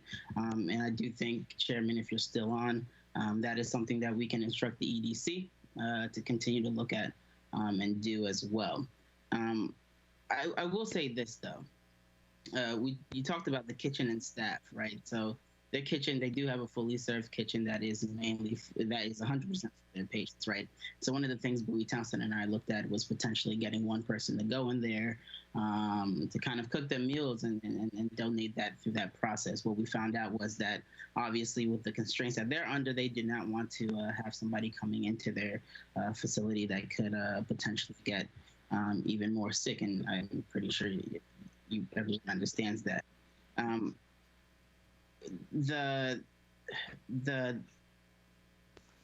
and let me figure out how to phrase this in the proper way. In the beginning of COVID, as a group, we discussed potentially giving $30,000 to renaming a road, right? And although a lot of these healthcare workers are getting checks, they still are on the front lines working for us every day. Some are residents, right? When we talk about 95, some of them are residents. But at the end of the day, what we do know is that there's an emotional strain on folks who are taking care of our residents in that district, right? These are our grandparents and grandmothers and grandfathers who are at Larkin Chase. And anything we can do to incentivize and give an extra push so that they can continue to provide that level of care, even if it's as trivial or small as giving food, I think is appropriate. You also spoke about, the fund in the 21. Yes, we will experience a shortfall in fund in 21. This has something to do with the fund in 21. This has to do with the FY20 budget. And as we've heard through this budget cycle, we have a city manager who's able to save money, and $10,000 to Larkin Chase, I don't believe is a small task. And I do think it's, in my opinion, the role of government here to kind of set that level of anticipation and help to those folks. So I do agree with you. If we want to have that conversation about paychecks, I'd be willing to have that conversation and see what Chairman can do and Chairman Ragland can do. However, in the meantime, I do think it is important that we're having this debate in public, A, but B, that we have this opportunity to show our support towards healthcare workers, especially those who are taking care of people in our districts. Mr. Mayor, if I may, I'd like to comment on this conversation. Yes, please go right ahead, Councilman. Thank you, Mr. Mayor. So a couple things I want to mention, because I think there is a really big opportunity for us here to stay fiscally conservative, but also make sure that we are supporting our healthcare workers. One thing that I want to mention talk about is that when you think about a healthcare worker and you think about the paycheck of a healthcare worker, during these times when we're seeing experienced in much more unrest and uncertainty and much more mental instability and unbalance, I want us to think about that a lot of our normal healthcare benefits that are usually there to cover one's anxiousness or cover one's medical uncertainty and things like that are being diminished in this time. And when I think about just the people that I hear from in the conversations that I have in general, a lot of people are having to seek out mental health right now because they're experiencing distress and trauma based off of what they're seeing by being those healthcare workers that are on the front line attacking COVID. So a lot of their expenses have increased during this time due to some benefits that they're not able to fully tap into or that are not being fully made available on a federal level. So I just want to make sure that we're keeping those in mind, because I think a lot of our healthcare workers here in the city, my mother being one of them, have seen increased expenditures basically towards with their paycheck being allocated towards that. So I agree with your point, Mayor Pro Tem, and I want to thank you for bringing this to the council and making sure that we have this conversation in public. But I also want to say that I agree with Councilmember Gardner's comments as well. I think we have a really unique opportunity here to make sure that we explore partnerships. There are a couple of things. There are a number of corporations in the state of Maryland that have social responsibility as well as environmental responsibility. I think now is the time that we look at some of those corporations and we reach out to them and have these conversations as we are, like, if you heard during the last council hearing, Mayor Pro Tem Boafo, you mentioned us working with Prince George's County and major tech companies to come to the city of Bowie, right? Those tech companies and those bigger companies already exist in the state of Maryland as well as DC. So I think it's time that we start reaching out to them and tapping into their social responsibility efforts so that those meals and the kitchens and the availabilities that they have already set in place and the money that they already have allocated and set aside in their budget to be able to help the community and the society, that we can tap into those. Because remember, these companies that are here in the state of Maryland and that are here in Washington, D.C., their employees live within the city of Bowie, a good number of them. So I think it's time that we tap in there. Number two, developers. there are a lot of developers in the city of Bowie that we need to talk about partnerships and responsibility and accountability for. If we're going to work with developers who are coming here, eyeing the city of Bowie as a great place to build up, which, I don't disagree is a great place to build up, it's time for us to start to also work with them and form a deeper partnership to see if there's some money and some social responsibility, again, that they can also contribute towards and tap into some of their funds that they have set aside to help the community if they're going to continue to develop here. So I think that's another opportunity and conversations that we can broker and start to reach out to on behalf of establishments like Larkin Chase and the other senior centers that are here in the city of Bowie to make sure that we're brokering those conversations. Third point I want to mention, there are a lot of companies within the Bowie Town Center. Let me take an example. Let's say Noodles and Company or Potbellies. Those are major corporations, right? Those people also have social responsibility efforts and how they are also donating meals and making sure that they're assisting the community in times of unrest like this. So I think that's a third opportunity that we have to reach out to those organizations. And if that means that we need to reach out to their corporate offices, let's do that and let's explore. And I'm happy to partner with you on this and any of the members of the council to make sure that we are taking a holistic approach and we are reaching out to a lot of these major corporations that are receiving federal funding during this time or that are receiving assistance from our government to not, I wouldn't necessarily say stay afloat, or even those companies like you've seen, Potbellies to be example, that have returned funding from our federal government because they have enough to sustain. I think it's time that we formulate a better partnership with them. So if that's something that we need help with or we can work with EDC on to make sure that we are formulating those partnerships, I don't necessarily know if that's the role of EDC, so I'm sorry if I'm volunteering you for something that might not be your role, but I'm happy to, work with anybody who, is willing on the council to start to formulate those partnerships and make sure we're bringing everybody to the table. And to Councilwoman Harrison's point, I think some responsibility needs to be taken on Larkin Chase's side as well as their CEO. And I do agree that we do need to make the distinction between their employees and their CEO. But it's time that we do have a discussion with them and bring them to the table so that they can match any efforts that are going on by the community, by corporations, by the city of Bowie, so that we make sure that we're holding them accountable as a business as well. So those are my comments. Thank you, Mr. Mayor. Mr. Mayor, if I could just take 2 seconds. I know we're running late here. Councilwoman, I couldn't agree more. All right. When it comes to SR and social responsibility, I do think, in my opinion, in my belief, that people should take that step. Unfortunately, in their efforts to reach out to folks, they've pretty much been unsuccessful. Luckily, Starbucks does have a really great program, so their staffers are able to get coffee in the morning, and they're getting coffee at night delivered to them. And so there's a program that they've been working through with some of our big businesses in the area that kind of have these national programs. So I couldn't agree with you more. I do, again, to reiterate the point, think that the uniqueness of Larkin Chase is what makes this a little bit of a different scenario, but agree with you. Okay, thank you. Any other questions? Lastly, Mr. Mayor, Mr. Mayor, just lastly, I wanted to say, I completely agree with the councilwoman from District 4, her comments in partnering with local corporate entities, developers, larger ones that are not struggling, partnerships, having them put the dollars up. They are here in Bowie benefiting from the large incomes that we have here in Bowie, and we're asking them to be a good corporate partner by partnering with the city of Bowie and offering some of these meals. Now, I'm going to say this. Some of you know this here on the council. On Easter, I personally, me dressed up as the Easter Bunny, went door to door and met some of the council members, but I gave out 78 Easter baskets, boys and girl Easter baskets on Easter. I didn't pay for those.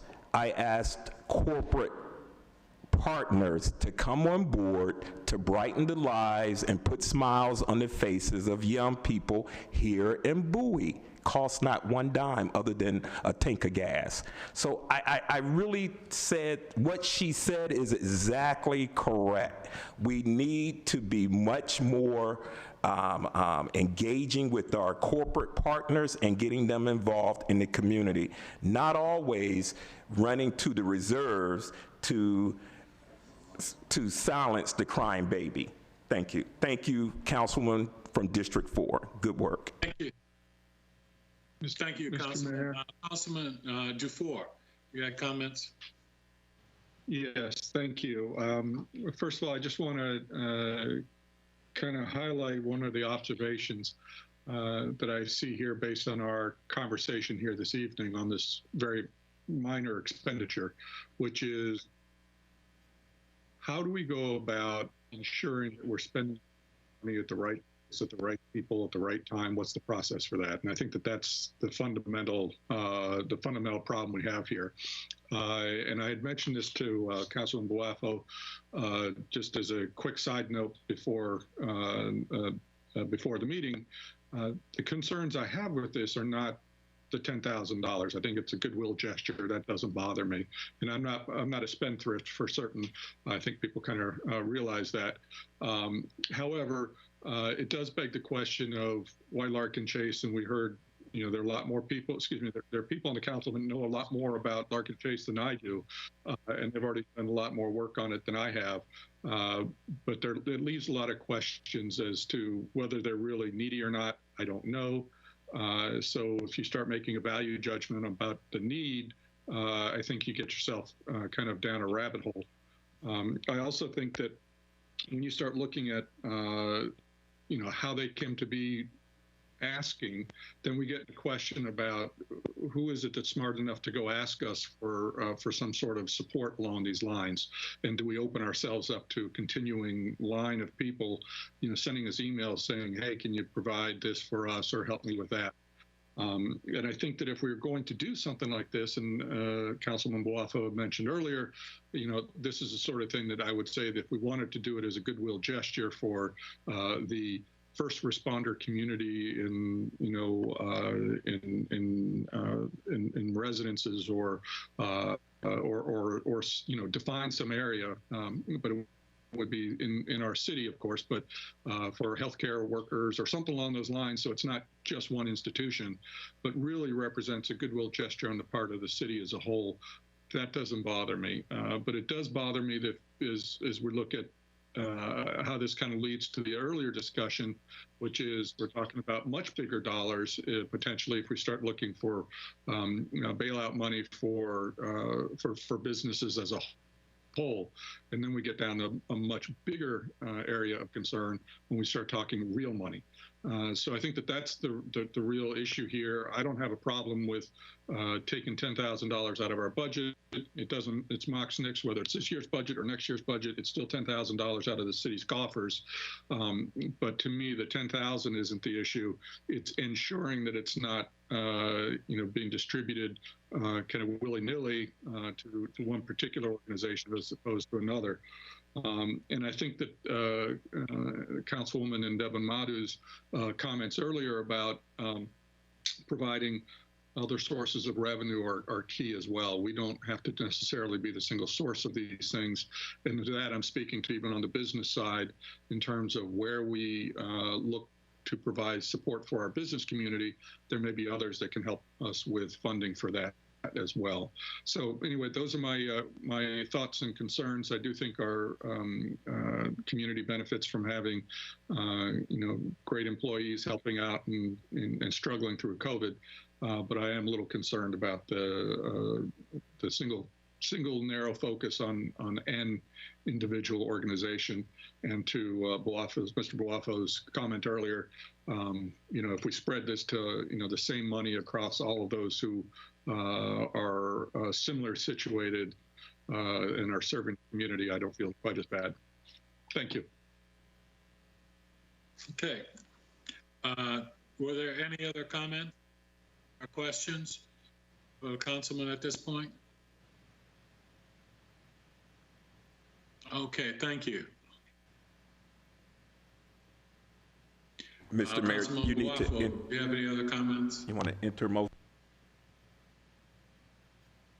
I think I was muted. Sorry. No, I'm just going to make an amendment to the resolution, though. I do think to Councilman Wolfie's point, it will be better, sir, as we are having a larger conversation here. So I'm going to amend the resolution to focus not just on, to focus initially on Larkin Chase Center, but also to put money aside specifically to help other medical providers within the corporate limits. I'm also going to ask that the exceeding limit goes to $15,000, $500 in that case. If that's a motion, then I'd like to second it. Mr. Mayor, Yes, go ahead.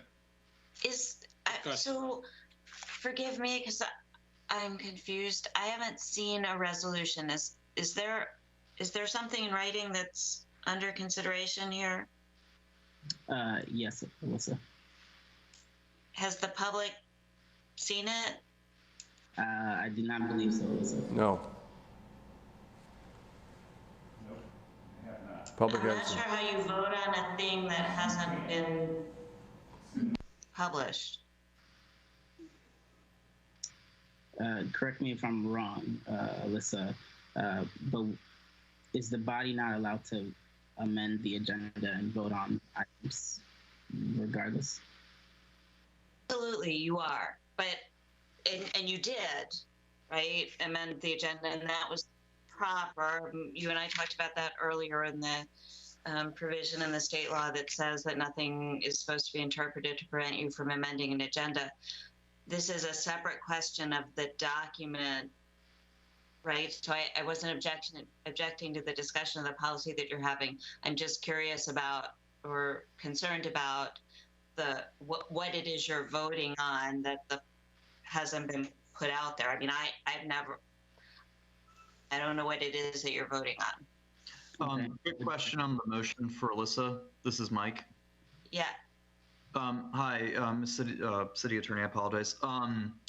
If we were just introducing a new motion based on our discussion to authorize the city spend up to $15,000 within the parameters that Councilman Boafo suggests, wouldn't that be okay in general? Yes, so if you're making a motion, that's fine. I was just confused by the reference to a resolution that hadn't been put out there. I'm not. I could be wrong. To clarify what you're doing. I appreciate that. I could be wrong. I believe Councilman Boafo that we are doing what I just described, right? Correct. We've had a discussion related to the presentation given earlier, and now we're offering a new motion to direct staff. so just for clarity, Yes, you could do that. for the sake of clarity, Let me, go ahead, City Manager. Okay. Go ahead. I want to make sure I understand what we're doing here. Now, there was a resolution that was drafted, and the city clerk edited and sent forward. All right? So it does exist. Are we setting that resolution aside now? And then the staff is going to be given some verbal direction? Is that what's going on now? I mean, we want to make sure we get this straight Go ahead now. So I want to make sure I get the right direction. If we're setting that resolution aside, and fine, and so what is the direction now? Now, that's, City Manager, let me chime in for a moment, and I'll ask the City Attorney as well, where we're going with this. From my understanding is what was just said. Are we now setting that resolution aside and simply taking a vote to direct the city manager and staff? So I don't think you're setting a resolution aside because the resolution has never been introduced. There's nothing, there apparently was some drafting and some discussion, but it's not a business item. It's never been put out there. So that was my confusion to start with, was what is it that we're doing here? And it's, I think I understand the council to be saying we're making a motion to direct staff to take a certain action, and that is acceptable to me from a public transparency standpoint. Okay, so what you're saying is R2620 does not exist. Yes, It does? that's what he's saying. Yeah.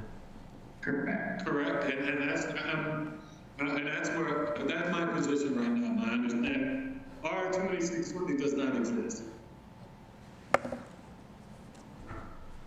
Yeah, I'm sorry, you asking? I think because it was never submitted to the public for consideration. And so, but, you know, we can take direction. Correct. And resolutions. And bear with me, because my concern was, if we were introducing that R2620, I thought we would have to wait until the next meeting to vote on it. That's an You can ordinance. introduce, I'm sorry, you can introduce and adopt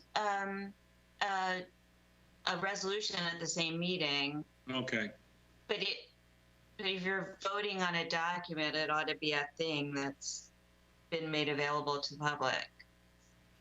so we're voting on a thing that isn't a thing. So, all right, Right. let's go back to where we were. Councilman Boafo, did you follow that? So as we look at this, I think we're talking about making a motion to direct staff to put 15, you've raised that now to 15,000 Correct. to address multiple healthcare? Both Larkin, so just to reiterate the motion. Well, what I want to direct staff to do is to provide $15,000 for relief, focusing on Larkin Chase and other medical providers in the area. And so it will be up to staff to reach out to those medical providers to see where the need is. However, I do want Larkin Chase to be a priority in getting this assistance first. Well, I have a clarification question. So when we reach out to these agencies, what are we looking to offer them? What should we be looking to?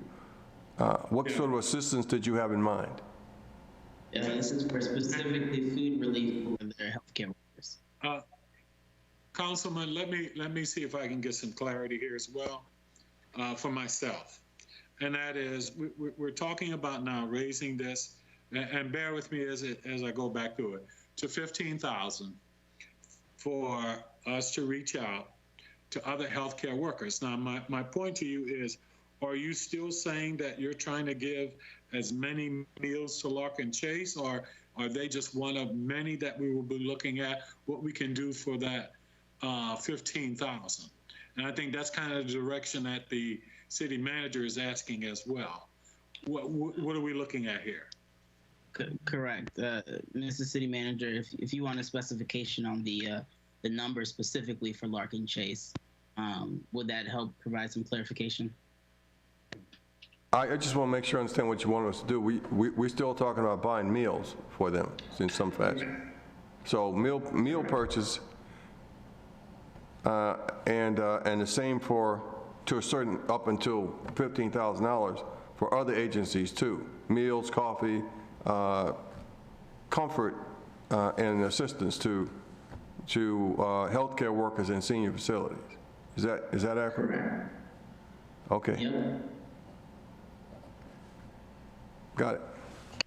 I guess, this is Councilmember Harrison. Why can't this be included in the overall plan that we asked Sherman to propose to us on May 18th?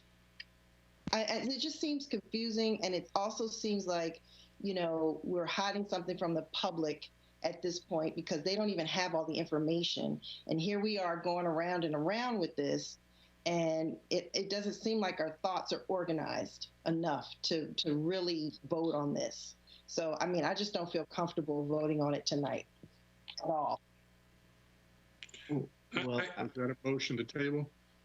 Yeah, I will say this. I don't think there's any hiding anything from the public, as we've just had a lengthy discussion about this. However, we are in discussion, and there's been a motion introduced, and so we can either table. But there's a resolution that they haven't seen.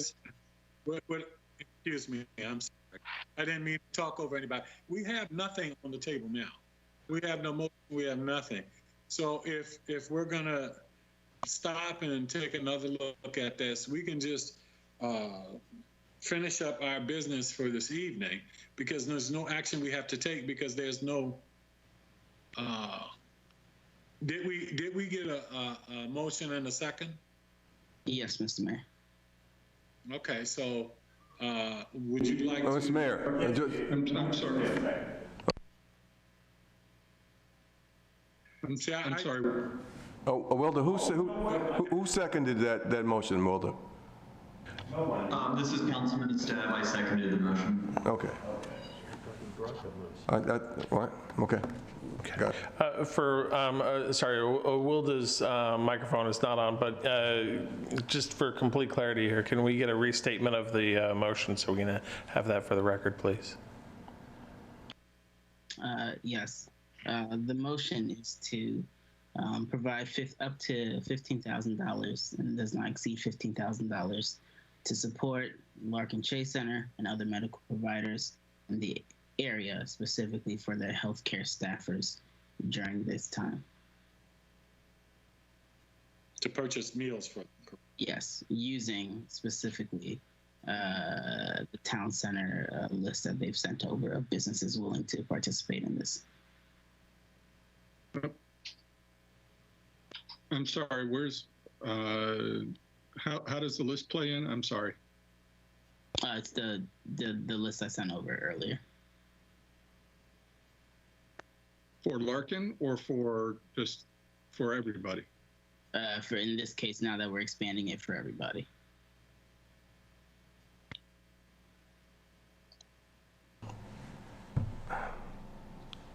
Mr. Mayor, I'm concerned. Okay. We're talking about documents that the public hadn't seen again. This is not good. I mean, Thank you. all right, look, you know what? Yeah, okay. I hear you, city manager. I'm sorry, I didn't mean to talk over you, city manager.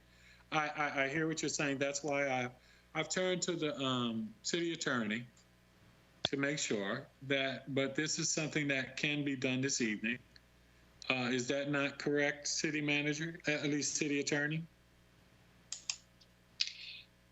Yes, you can give staff direction to do whatever you expect staff to do.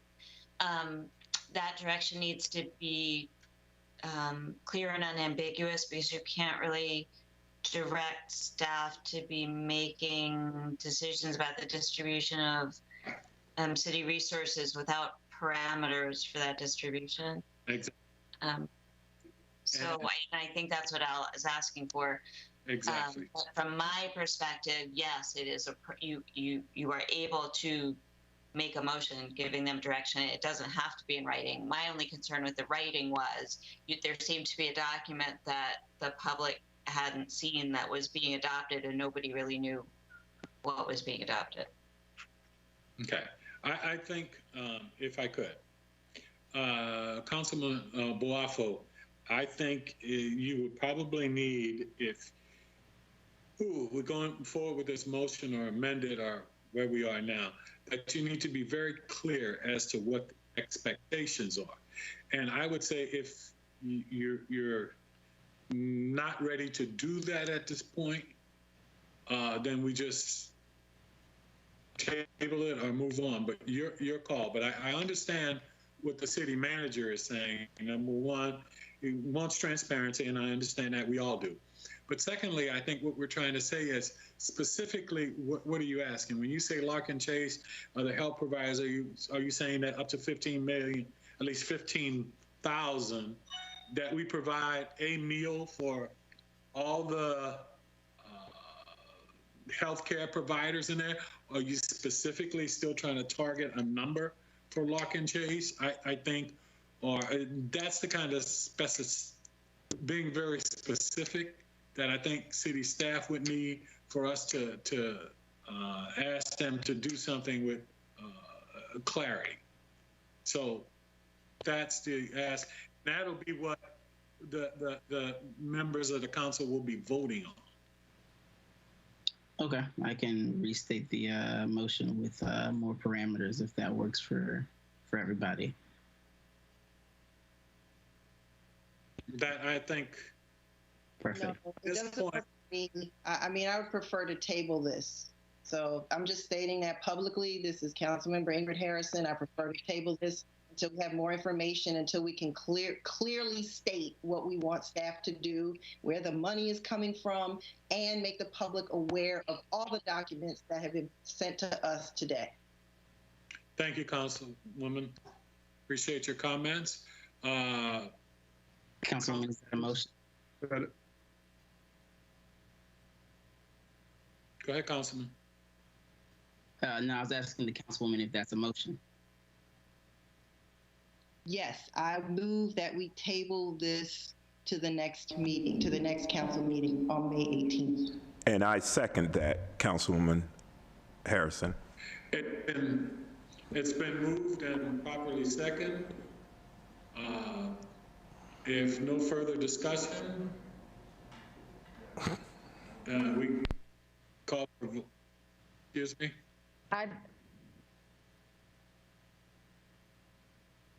Call for the question at this time. Yeah, I've got a question. Councilman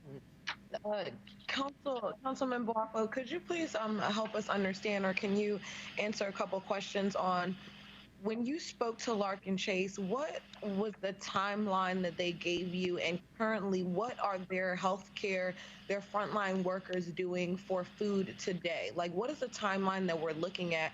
Because my fear is that if we table this discussion, that another 2 weeks goes by and some healthcare workers are potentially running into situations where they're not eating. And I don't know if there's a situation where they're in a hostile work environment. I'm not saying that is the case. I'm just saying I don't know if this is the situation. It's starting to sound like that is what's going on here.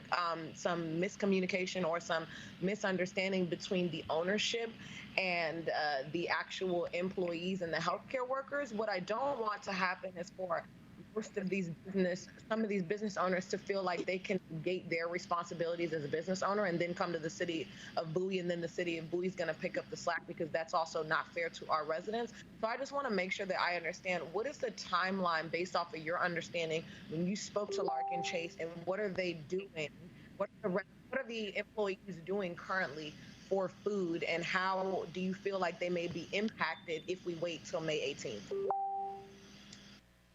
Yeah, well, as I said before, this has been kind of 4 weeks in the making, 3 to 4 weeks in the making. They were looking for relief in week 1. We're now week 3 to 4. And to your point, yes, this will prolong this for another 2 weeks. So documents aside, I thought the initial motion was totally fine to move forward. However, there's been a motion to table and a second. So per Robert's rules, I think we unfortunately have to proceed in that manner. But for the record, yes, I do think that means 2 more weeks of prolonging people who've reached out and asked for help. So Mr. Mayor, if you would. Okay, any other discussion? I think if none, then we have to. Mr. Mayor, can I call for a roll call vote, please? That's your prerogative. Thank you. Okay. Council member Staff? Nay. Council member Wolfley? Aye. Council member Boffo? Nay. Council member Ndebumalo? Nay. Council member Gardner? Aye. Councilmember Harrison? Aye. Mayor Adams? Nay.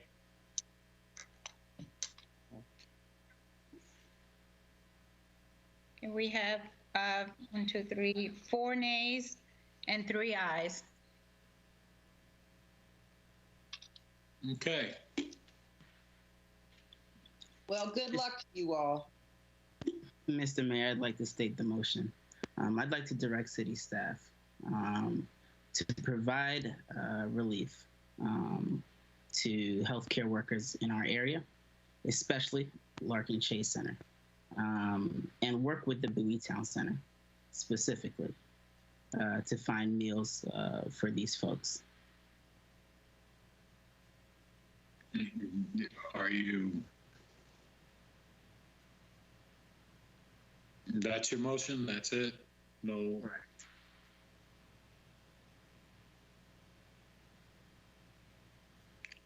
Okay. It's been moved. Is there still a $15,000 limit? Correct.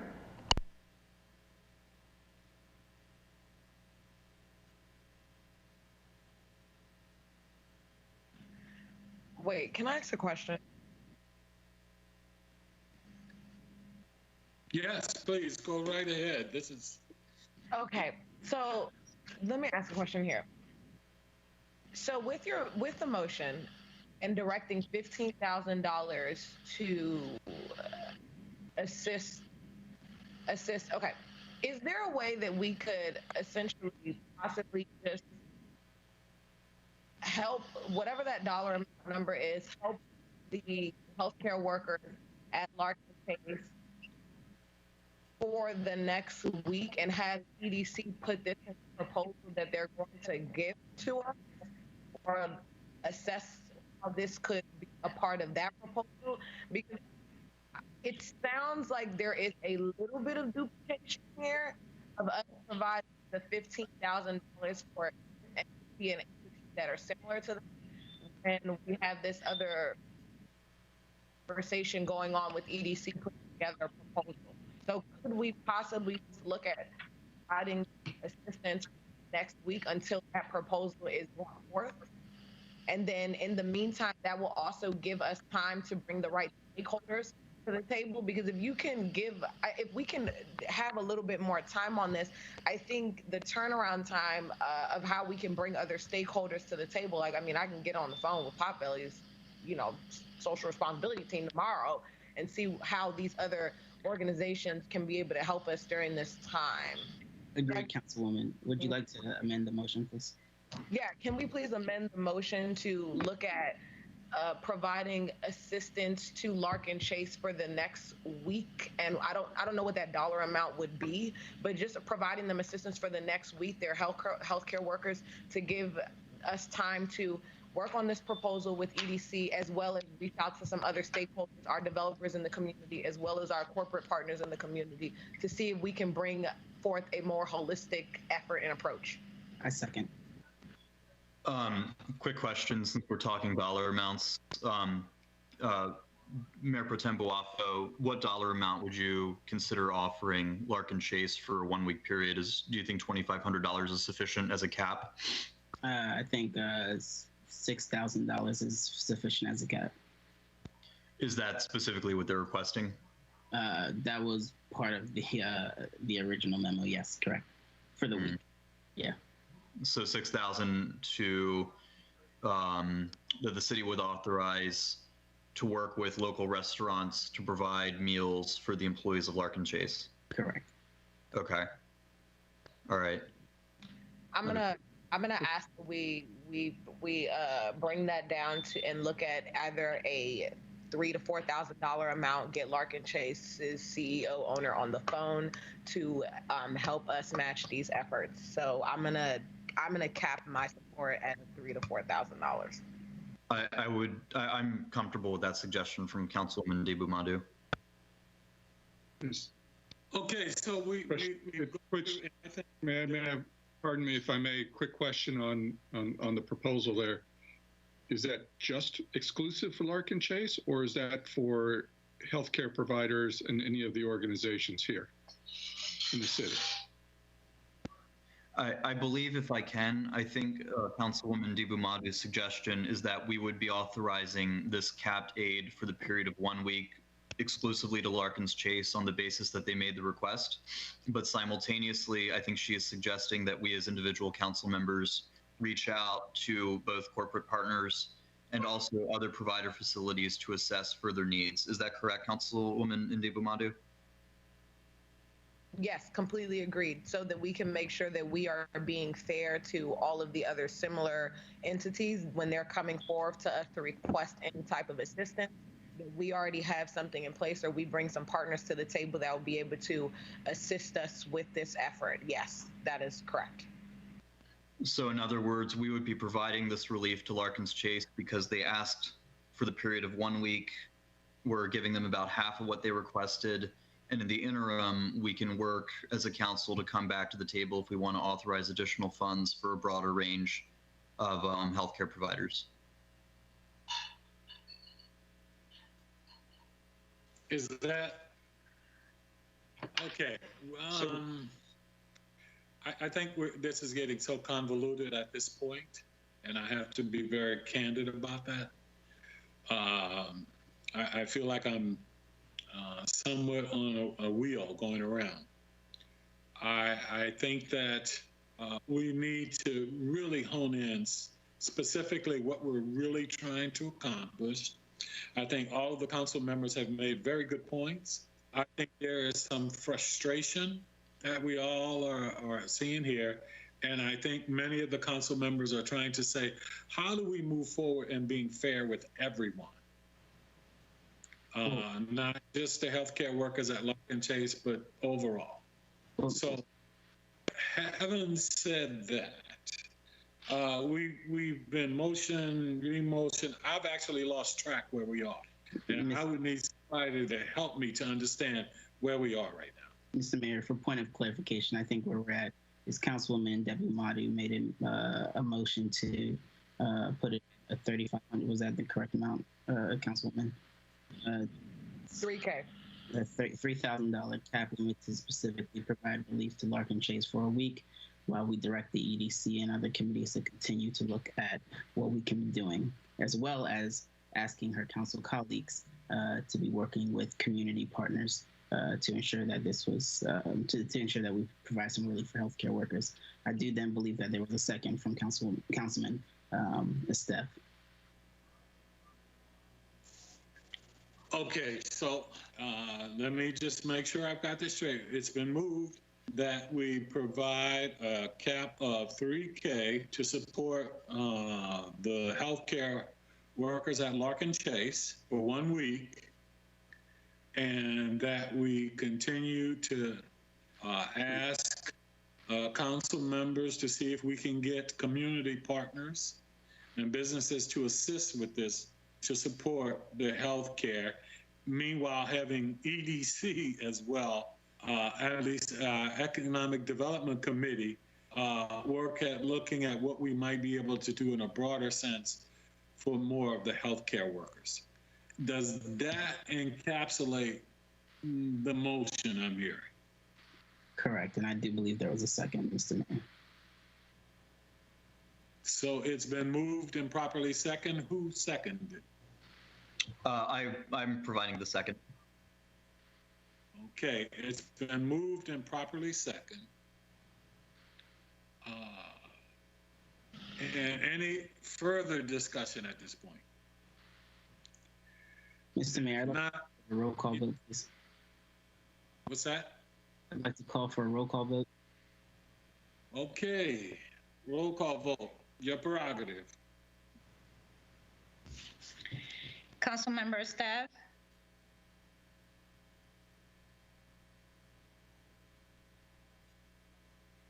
I think you might be muted, City Clerk.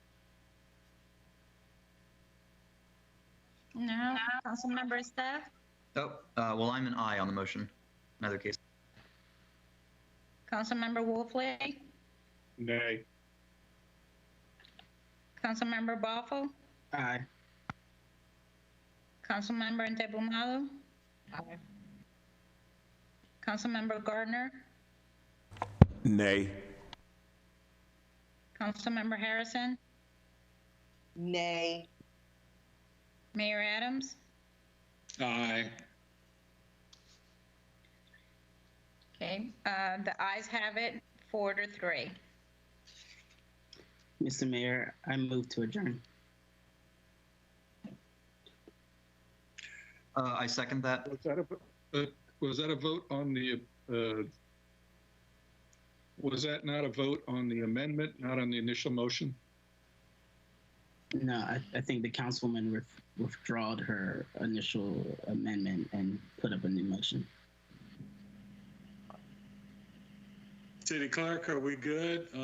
Alyssa, somebody help us out here. I am taking this vote on Councilmember Ndebumalo's amendment based on your second motion where you stated to provide support in regards to food for Larkin Chase and their healthcare employees and other facilities in the city in an amount not to exceed $15,000.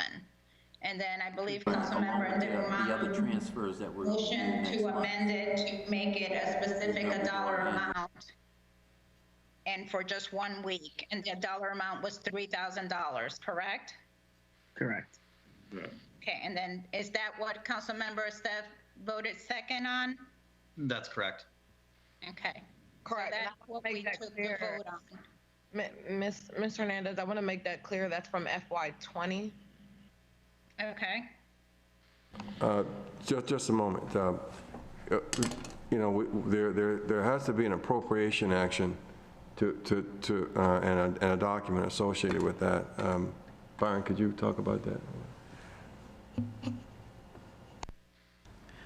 Council, no public money can be expended without having an appropriation being appropriated by council from the effective date of the budget. So we would have to do a supplemental budget ordinance to include this expenditure in the FY20 budget. I can bring that to you as a part of the transfer resolution that we do in June. But realizing that in order to spend city money, there must be an appropriation passed by council.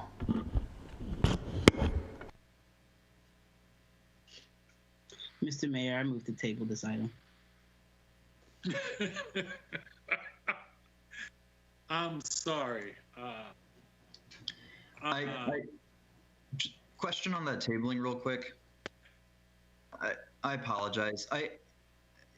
I've been here for 4 years, and I know that past councils with no notice voted for thousands of dollars in donations from the city to various charities. Sometimes in response to like Councilman. national programs. So I want to say I appreciate the discussion tonight.